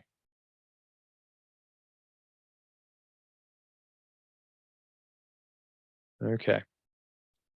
Well, it's not A because it's clear because the bill was submitted to the prime contractor, that record indicates the prime contractor purchased it. So you wouldn't be able to use A. Submitting proof of payment for the steel might not work because once you have that documentation, you'd have to do more. So probably B, we got to do further review. And it's probably actually, they may have done a commercially useful function, but what you're going to have to do is discount the cost of that rebar. You might only be able to count the cost of their work. Their workers doing, putting the rebar in, but the cost of the steel, maybe not. So most likely it would be B. They may have done a commercially useful function, but you're going to need to investigate which portions of the work that they did. Because when we calculate it, we have to look at what part they did. So for a contractor, it's going to be 100% of what they do or less, like in this case with the rebar. It would be less because you might not be able to count the rebar. Trucking is 100%. Of course, there's always that caveat. That caveat has to do with its owner-operator kinds of things. They have to actually own the equipment. If they're leasing the equipment, for instance, they wouldn't get the value of the lease unless the lease was from a certified DBE. Okay, that's the key, is who's actually doing it. Regular dealers are only going to be at 60%. It's just fixed, even if they're doing all the work. Manufacturers would be 100%. And then service providers would come back to the reasonability of the fees and the commissions and things like that. Okay, so just keep that in mind as we're looking at things. Okay, now let me just click on this. So give me an example of something that would be a good faith effort. You can't find a contractor that gives a DBE. I can't find a contractor to do some work. So what would be a good faith effort that you could make to show that? To show I can't find someone to do the disadvantaged business portion of my contract, the 8%, the 10%, whatever the number is. What would you have to do to show somebody? Yeah, you solicit responses from multiple certified vendors and they can't do the work. That you've emailed 10 firms on the list and they've all replied in writing, they can't do the work. Exactly. You reach out via the contracts directory, and it's actually, there is a state DOT directory, but it's actually officially a federal directory that lists the DBE firms, and you've got to do it in writing. Yes, emails count. Okay. How many firms do you need to solicit? Well, it depends on the project. But again, what do you think would be reasonable? Can't be one or two. You know, usually there's a lot of firms in a particular area. We've gone through good faith effort with some of our contracts here. And generally, it's pretty easy with email. You can actually discuss with a lot of agencies. You can do a reporter ad. Absolutely. A great way to do it is to do an ad, both in the contract reporter and maybe even in the local papers. The idea is to check with people and keep working at it. And the thing about good faith efforts is, even if you've gone through the process, you want to keep looking. So even though you've done your good faith efforts, keep looking. Good faith efforts continue until you've reached certain goals. Okay? So you continue it until you either meet the DBE goal or you've got enough that they can sign off and say, no, you've put in enough effort. So my advice is keep trying, keep talking, and keep trying new things, even post-award. The biggest issue here is, let's say you had an 8% commitment from a contractor and they dropped out. Well, you had this commitment, they dropped out, it's not your fault. So now let's keep looking for other ones. Don't assume, keep looking in the directory.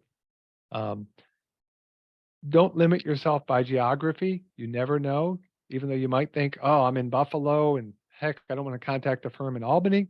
You might go ahead and try.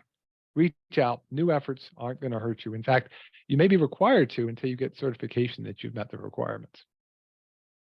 And all of this is going to be placed into a construction management plan that you're going to have. And in that construction management plan, you're going to meet with the RLPL and you're going to make a list of project milestones, you know, days we're going to pour structural materials, days we're going to set steel, days we're going to pave, things like that, project milestones that you can work against. You're going to write up a QA QC plan, and we'll talk more about that after our break here in just a couple of minutes. You, again, don't have to reinvent the wheel. Another one of these famous acronyms. What does MERC stand for? Anybody know what MERC stands for? See if anybody can guess what MERC stands for.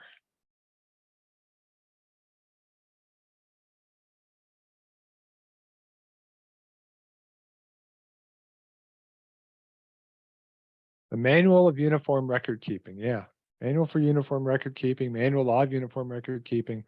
The idea is it's a record keeping manual. It allows you to know the records that have been kept. And it's, again, reference. You don't have to memorize all of these things.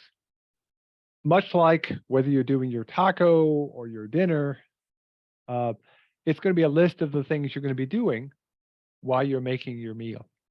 Okay. So keep that in mind as we go forward. Okay. And then QA/QC, by the way, does not stand for quit asking, quit checking. QA/QC is quality control and quality assurance, or quality assurance and quality control, depending on which way you do your Q and your A and your Q and your C. Another way to think about this is QC is the quality of the contractor and QA is the quality of the agency. What it really comes down to is in quality control, you're measuring things. We're actually measuring the strength of the concrete. We're measuring the density of the asphalt. We've got measurements we can go against, compare numbers, statistics, that kind of fun stuff. Quality assurance is we're making sure people are doing things according to the proper process. Okay? We're doing this through verification and sampling and testing. And they all work together. That's why it's not just QA or just QC, and you're going to have a plan that deals with that. Again, how you think about it, pick one, but you need to have a QA/QC plan as part of that. So you're going to have a quality control check and you're going to have a quality assurance program. Okay. So it's part of the construction management plan and your inspection, your sampling, and your documentations. And are the construction inspectors required to be NICET certified? We have a slide on that. So we'll be answering that one. In fact, I think we'll do these last, let's see. That one we're going to get to in the construction phase, but short-term answer is yeah, they have to be NICET certified, inspectors on federal aid. So let's just do a last slide on, you guys tell me, what do you think has to be included in a good QA/QC plan? And then we'll take our afternoon break. What has to be in a good QA/QC? And in this case, note the bottom, I want to do it for concrete. I'm doing concrete testing.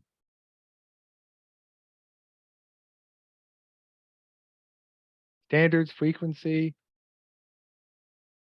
curing times. Here we go. Some more specifics. Specifics matter. Okay. Yeah. So cores, days of testing.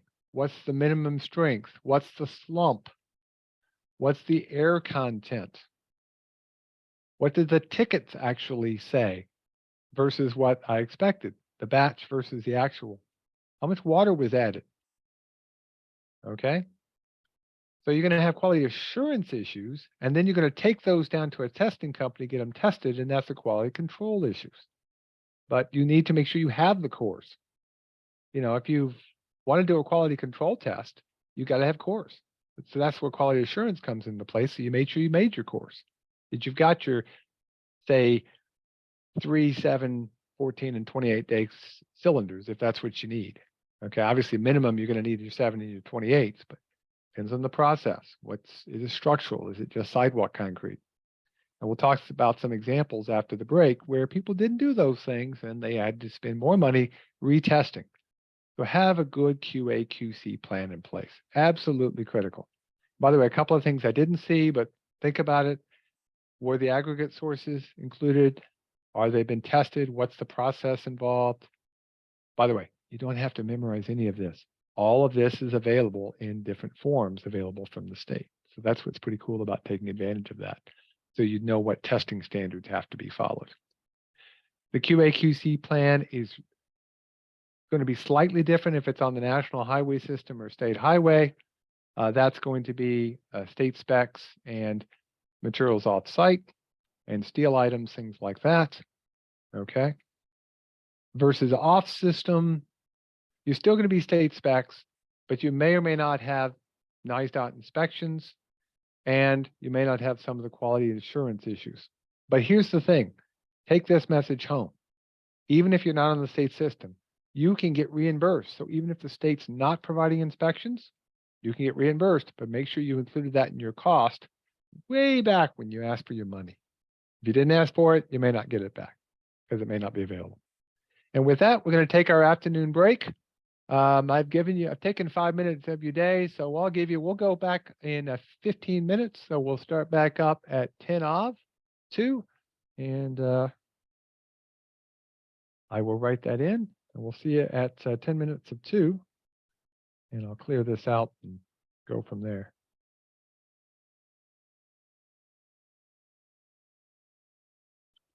See y'all at 1:50. And don't forget your question.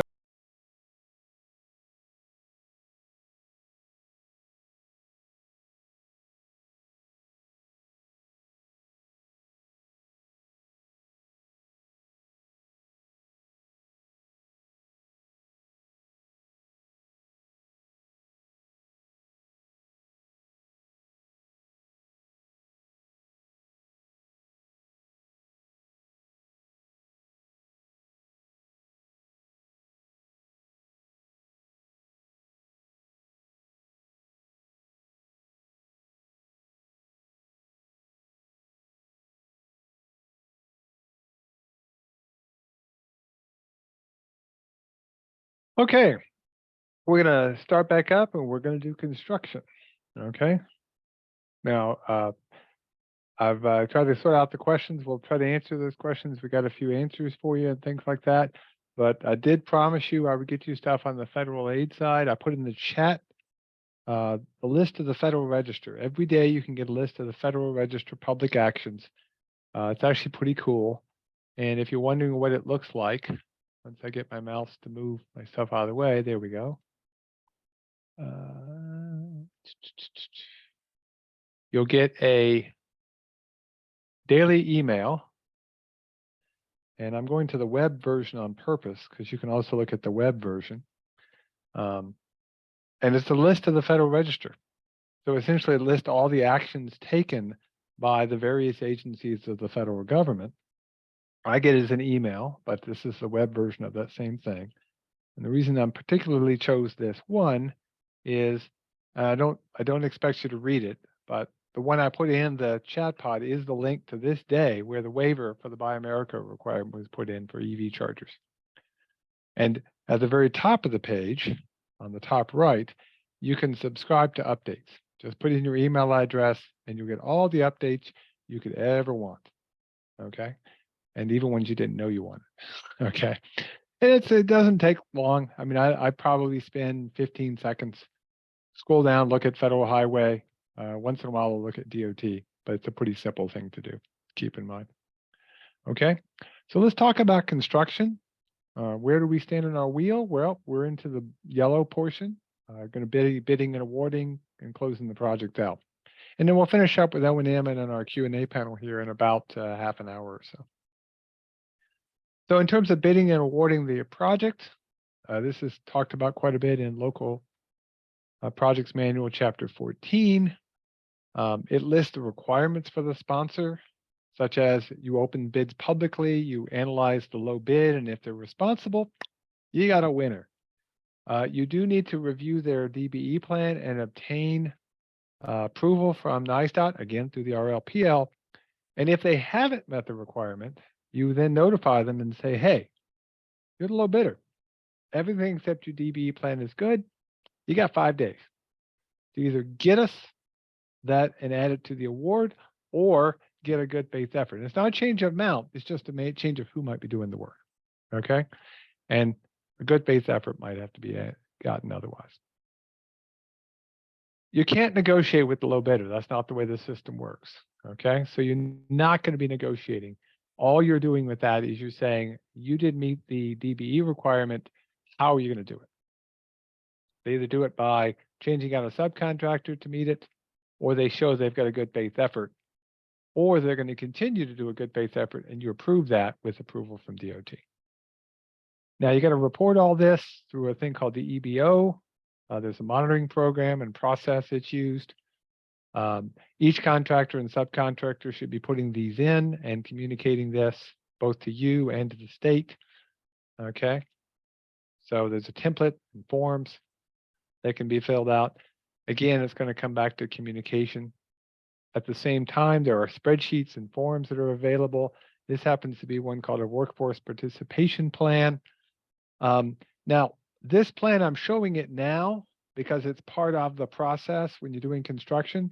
But the reality is, this initially was set up and should have been set up during the design phase to show you were going to have what you thought the workforce participation should be, and then what it is by the various levels and types of work, whether they're laborers or construction people, things like that.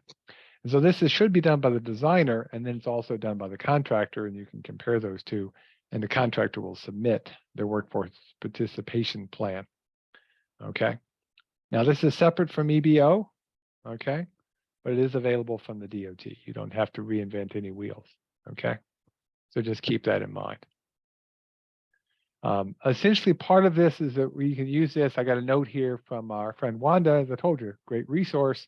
They're going to use that EBO to partially to monitor the subcontractors' payments, which is required under state finance law. For those who asked in the Q&A, it's section 139 of the state finance law that requires that subcontractors be paid within 7 calendar days of receipt of payment to the contractor. Okay, and then that's done via a process where the subcontractor and the contractor certify these things were done. Okay. Now, in terms of the award, it's submitted to DOT. Again, nice simple form. You don't have to reinvent any wheel. Just submit that information. It's a form that goes with all the documentation. Now you can start building. Okay. You're going to be constructing and inspecting the project. And so we got to move forward on that. Just for the sake of argument, just think about the projects you've dealt with. What kind of construction problems have you had? And while you're adding those in, Doreen, also from local programs at DOT, mentioned the fact that the prompt payment issues are listed in the local projects manual as well. So you don't have to memorize any of this. It's all available.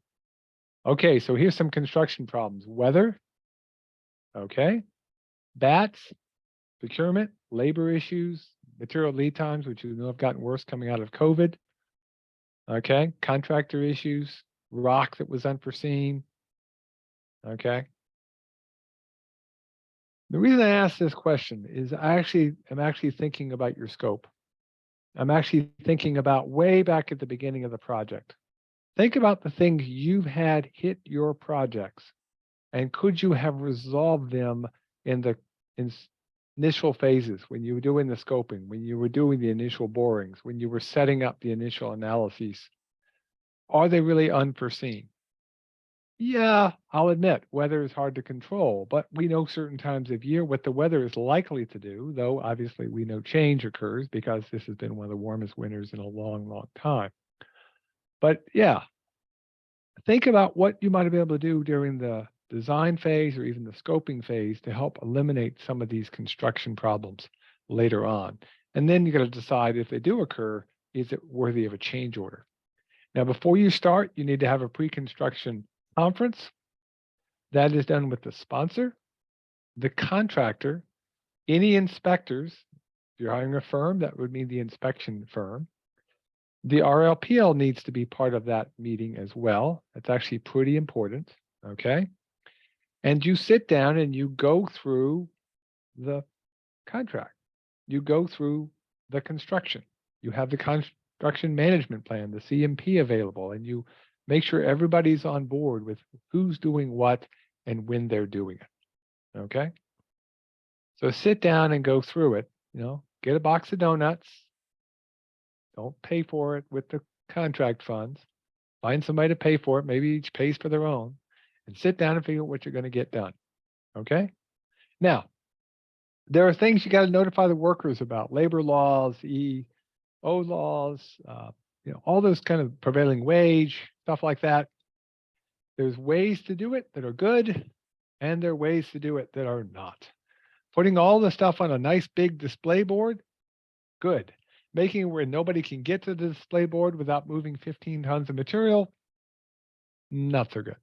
So workers need to be notified. If it's new, if it's important, highlight it. Give them a copy or say, hey, I'm going to be posting this. And talk to the contractor about doing that. And what's the primary thing we really care about when it comes to notifying the workers? Safety. Make sure everybody has taken their OSHA 10, make sure everybody is up to quality on their PPE, that they're ready for the conditions that they're going to be under, whether it's weather conditions, site conditions, hazards, things like that. Make sure your inspection program is in good shape. And who ultimately is responsible for construction inspection? Well, the sponsor through the project manager. Okay. Now, you may have an EIC on the site, an engineer in charge or a field engineer. You're going to have field inspectors.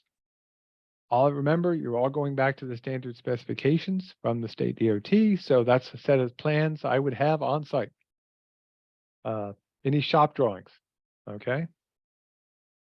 And any approvals for structural work. These should be in this construction management plan or the CMP, okay? And you got to decide who's doing what. And if you're wondering, by the way, there are standards for how many inspectors you've got, and they are NICET inspectors. Okay, and no, you're not going to have a half person. That'd be really hard to have. This just tells you the minimums, and it could be a part-time person. For some small projects, you don't need someone full-time, but you need somebody who's out there and doing enough inspection to make sure that you catch most things. But if you've got a good pre-construction meeting, you should be in pretty good shape. And yes, the chart goes on further than $1 billion, or up to $1 billion. I just listed the most common amounts right here just to show you, and it's available. You don't have to remember any of this. In terms of construction inspection, this includes your contract administration, your documentation, okay? Good quality inspection makes a big difference because you become a partner. You work with each other. You've got good records management. You coordinate things, okay? The job of the inspector is important. For New York State, they actually do some inspection as well. That inspection is really assuring the FHWA that the work is being done according to the standards, that it's efficient, effective, and in compliance with those federal standards. The key is we want to be able to have a clear picture. We don't want to have something lost in the fog. So good paperwork can actually make a huge difference here. So take a little time, make sure you're in good shape to work with things like that, okay? Now, we can debate, we could spend the rest of our time together talking about the job of the inspector. The big thing for this is the job of the inspector. Some people think, well, they're just observing. Well, yes, they are. They're observing the conditions, what's being done, the criterion, any defects, what's the cause of those defects, and what's the effect of those defects on the project. But way too often, one of the things I have heard from a lot of folks is inspectors seem to be just about writing down what they saw and they don't change anything. If you've got inspectors, you've got to take what they write and use it. They're not just for documentation. You need to look them over. And if you see that testing wasn't done, if you see there's QA/QC problems, change things. And if you're an inspector, you're talking to the inspectors, make sure they actually say something. Don't just write it down, that they actually document and make sure somebody follows through that something needs to change. Because in this case, if somebody had documented, well, they paved over a cone. If you look carefully, you can see there's a cone there in the middle of the road. That doesn't help anybody if they didn't take it out. So inspectors need to do a little more than just observe. They have to write things down, and they're agents of change. Now, let's talk about change orders. We could spend a lot of time on change orders. What we're trying to avoid is this, where the original contract is this little dinghy and the change orders eat the project's cost up. Because remember, the budget's fixed in a lot of ways. Now, you may have heard the term order on contracts. It's the same thing. Okay? So change order or order on contract, it's just wording. What essentially it means is we're changing something from the original contract. So what I want you to tell me is some legitimate change orders, some things that you go, yep, that's legit. We could do that. That's perfectly legal. Versus things that maybe not so much.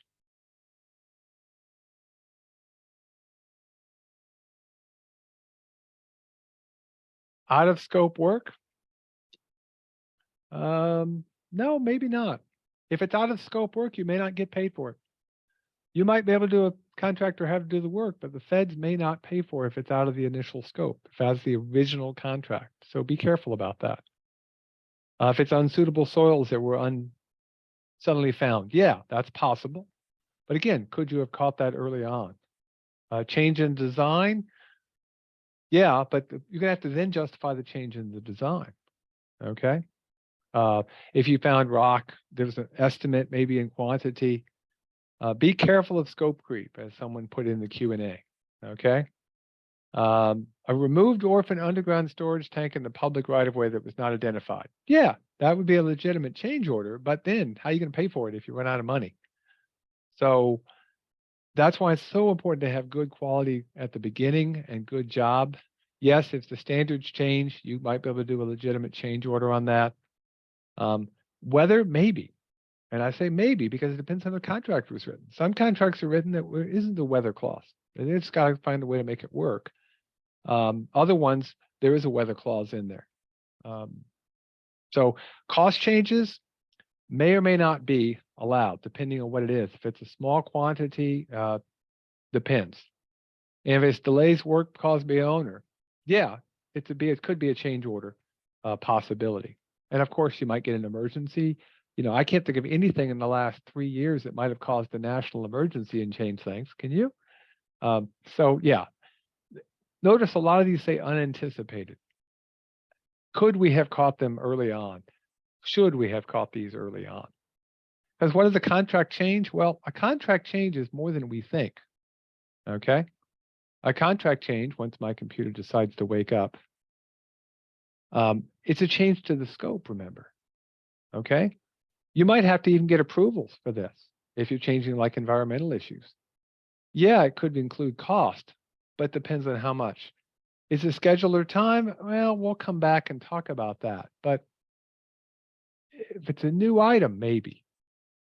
The reason I'm saying maybe a lot is because change orders really should have been caught early on. There should be things in the contract that deals with that. But if it's legit, you should do it. Don't just, oh, I don't like doing change orders. No, you really should do a change order if a change order is needed. If there's a change, an unforeseen, truly unforeseen issue, yeah, that's fine. But change orders aren't the evil thing, but make sure they don't dominate. Okay. So a good example, for instance, is think about who, what, where, when, why, and how. Go back to that elementary school thing and really think about the why. Why is there a change order? If the change order is why because it's necessary to make the job better, or it was truly unforeseen or out of the contractor's control, yeah. If not, you really might be in trouble if you try to do a change order. You know, because who's going to pay for it? Who's responsible? What happens to the time frame of the project? So think about the why, and most of the time you'll be in pretty good shape. Okay. And does it change the scope, the initial design? Okay. There's a process for doing this. This is done via the MERC again, that Manual of Uniform Record Keeping. It has to be eligible for federal funding. Okay. It has to be reviewed by the DOT. Okay. So there's a process in place for change orders. So just be aware of that fact. And note that minor changes within the scope, if the scope isn't changing, you don't have to get prior authorization, and quantity increases or decreases, small quantity increases or decreases, don't need to get approval. Okay. Not significant new items, changes within a smaller field change that have already been pre-approved, those are okay. By the way, the most important thing with all of this, communicate. Pick up the phone and talk to the RLPL and say, hey, we got an extra 200 tons of asphalt. Is that okay? 200's too much. We got an extra 20 tons. 20 is fine. 200 too much. Talk, communicate. Now, work is done. We got to get reimbursed. You got to have a PIN number to get the money. That's why those PIN numbers I mentioned earlier were critical. They're supplied by the state. The work has to be eligible, i.e. within the scope and meeting the grant or the contract source. You have to have proof of payment, a check, a bank statement, something showing the money was transferred. Same as chips, by the way. And then there's a federal reporting requirement that has to go into place. And all of this has to be put into the EBO system. And you got to make sure you're meeting the goals of the EEO and DBE process to get payment. Generally, progress payments can be made monthly. So for a local agency, that's good. You get your reimbursement relatively quick on the work that has been performed. Okay. Now that may include stockpiled materials. So if you had a stockpile, you could pay for that stockpile, but then you need to document that that stockpile has already been paid for. You can't use it on another job. An estimate is prepared by the engineer in charge, and you get paid. Now, I've already said this before, but the key is timely reimbursements. Don't delay. Keep putting things in. Okay? You really should be doing it at least every 6 months, but probably more often than that. Monthly is fine. And so you want to keep the project moving, keep submitting. Because otherwise the project could become inactive. And if it becomes inactive, then we got more paperwork. The other thing nice about doing a good job with reimbursements is you catch any non-compliance issues quickly. And that's actually a really good thing. We want to catch those issues sooner rather than later, because we don't want issues. We don't want problems like this. Because what happens if there's issues we see, we have to develop more paperwork, a corrective action plan. It might deal with auditing. It might deal with monitoring of the construction site. It might have to do one of those fire reviews that I told you about with financial integrity, okay? The thing we don't want to get, this is where we never want to go if we can avoid it at all costs, something called a FAIN, okay? Anybody know what a FAIN? I want to see in the Q&A if somebody wants to tell me what a FAIN stands for. Well, I'll talk a little bit about compliance enforcement. But what does a FAIN stand for? That one's empty. Let's get one that's got coffee in it. Federal aid ineligibility notice. Very good.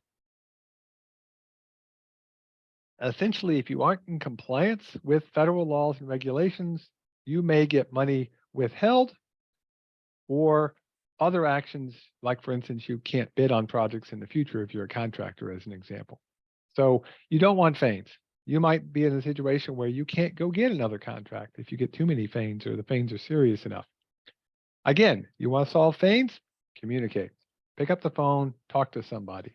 Because the reality is that's something we don't want to have. So I'm just going to do a couple of very brief, quick examples of FAINs just to see if you guys can tell me, what do you see here? If this is a federal project, do you see a problem here?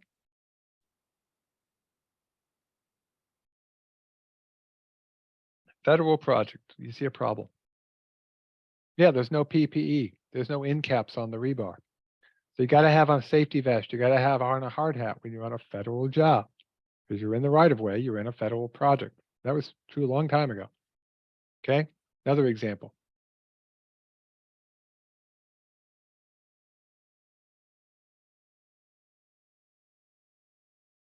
Epoxy versus non-epoxy might not be. Depends on the contract, how the specs were written up. It's a weird blend, I admit that.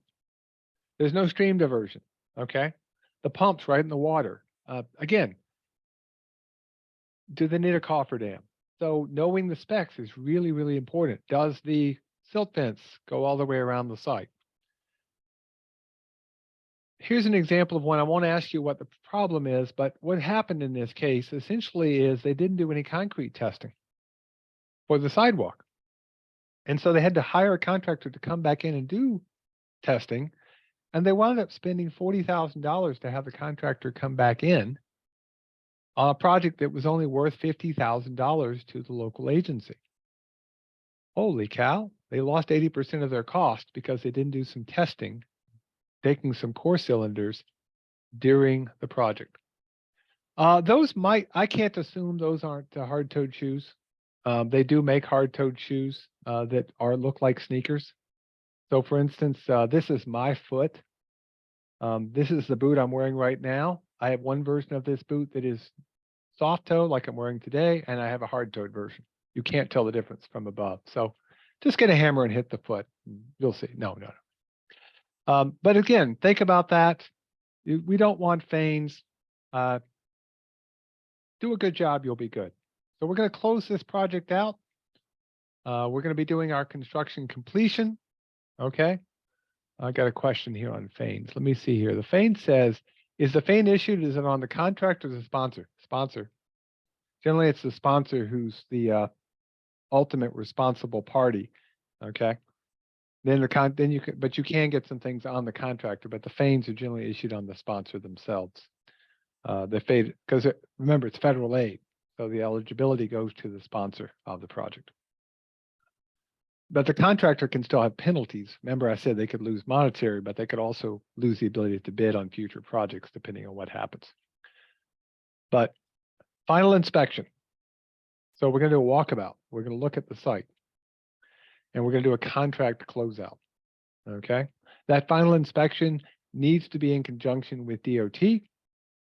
Okay, and a final site visit with the RLPO when you're ready for that final inspection. And then you're going to close out and do the documentation.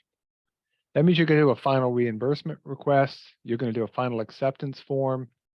And if there's any work on the state highway, there's a form for acceptance of that work on the state highway. And this should be done, and I'll be honest with you, this should be done in any case. We really should have as-built plans. That really is a good idea on anything, okay? That's work on the national highway system. That's work on the state highway system. It's required.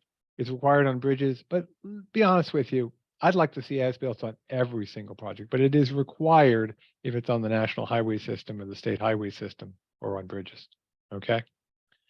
And then you're going to have a financial summary as part of the final report. You're going to have to include recent audits if the project is more than $750,000 and consultant audits if it's more than $300,000.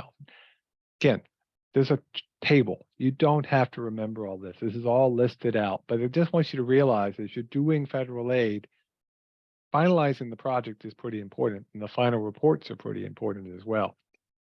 Okay. So as an example, if you get a $1 million project, you're going to have to do some auditing.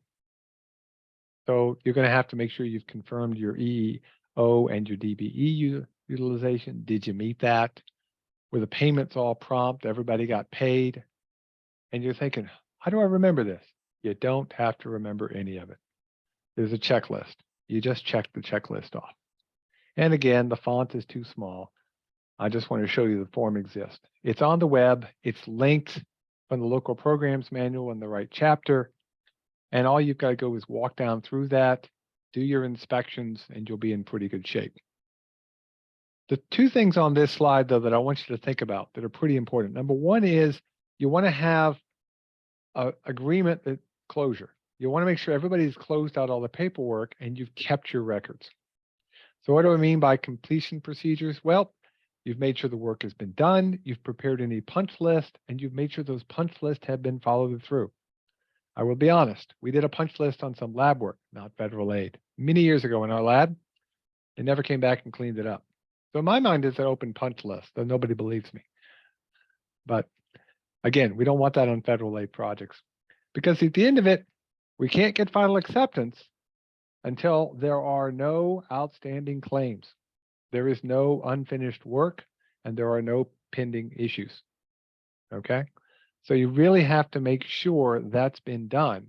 Otherwise, you really don't have final acceptance. Okay. So keep that in mind more than anything else. Okay. You're going to do a final voucher to the Federal Highway Administration? No.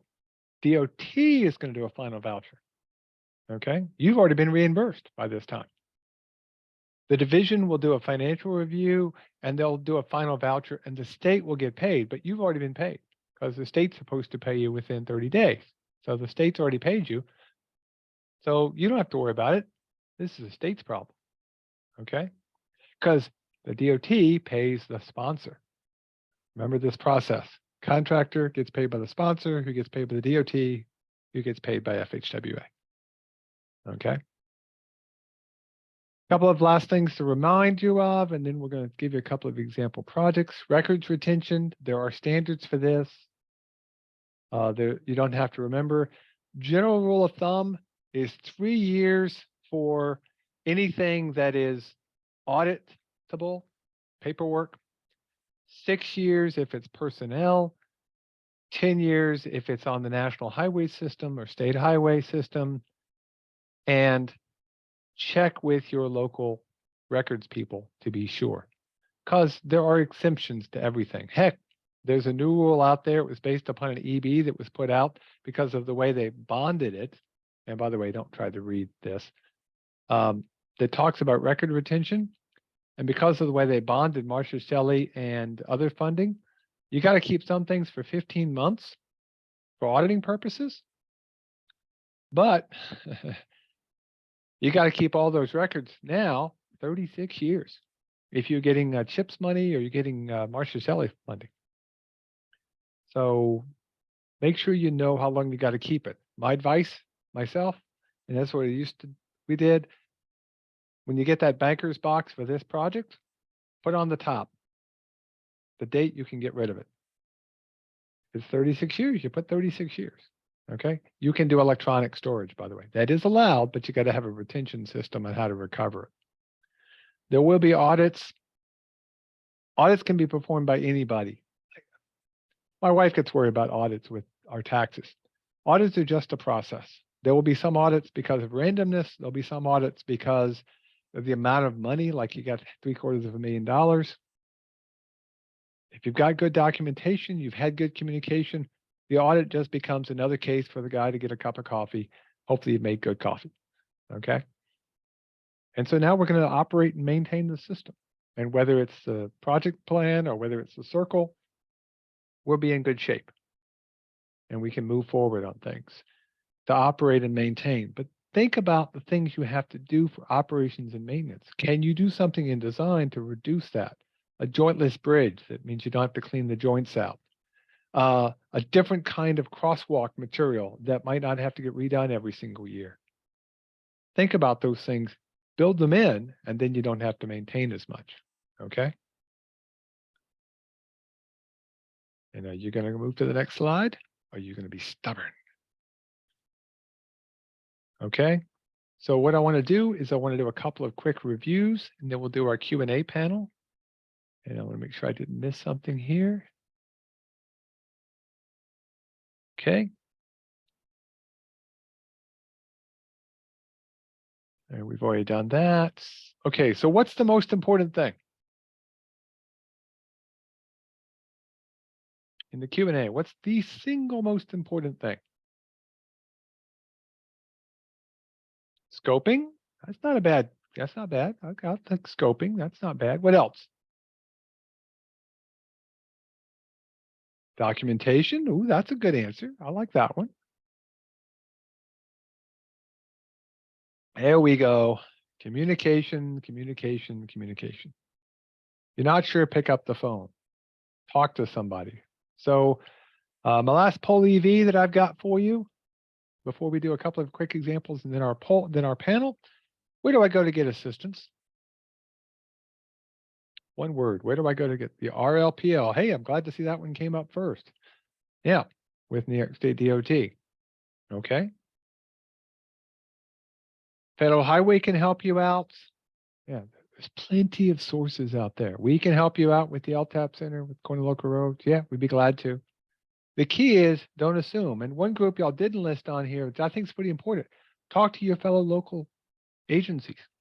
Talk to counties, talk to cities, talk to others who've done federal aid projects. You are not an island unto yourself. No. So keep that in mind. I'm going to give you a couple of example projects just to show you the variety of things that can be done, and then we'll do our panel session. I think we've got everybody here. Just a couple that were provided fairly recently to us by DOT that I think were pretty cool.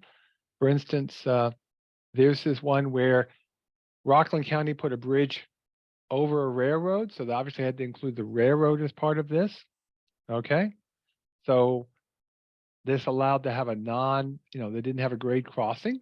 They got rid of a grade crossing. Ooh, I like that kind of thing. So that's good for everybody. Okay, so they replaced the bridge. It's a $5 million project. The state wound up, because of the way it worked, the state wound up paying only about 1% of the entire project because of way funding was worked out on this particular deal. Or in this one, they realigned and did some safety improvements in Dutchess County, the town of Wappingers.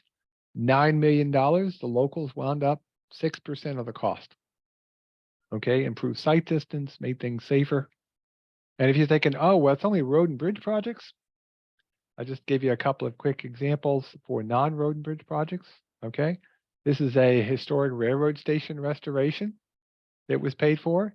Now, this was done through a transportation enhancement program, which we haven't talked about, but it allowed the rehabilitation of a historic railroad station that's now going to be used as a museum and rest stop or a walking trail.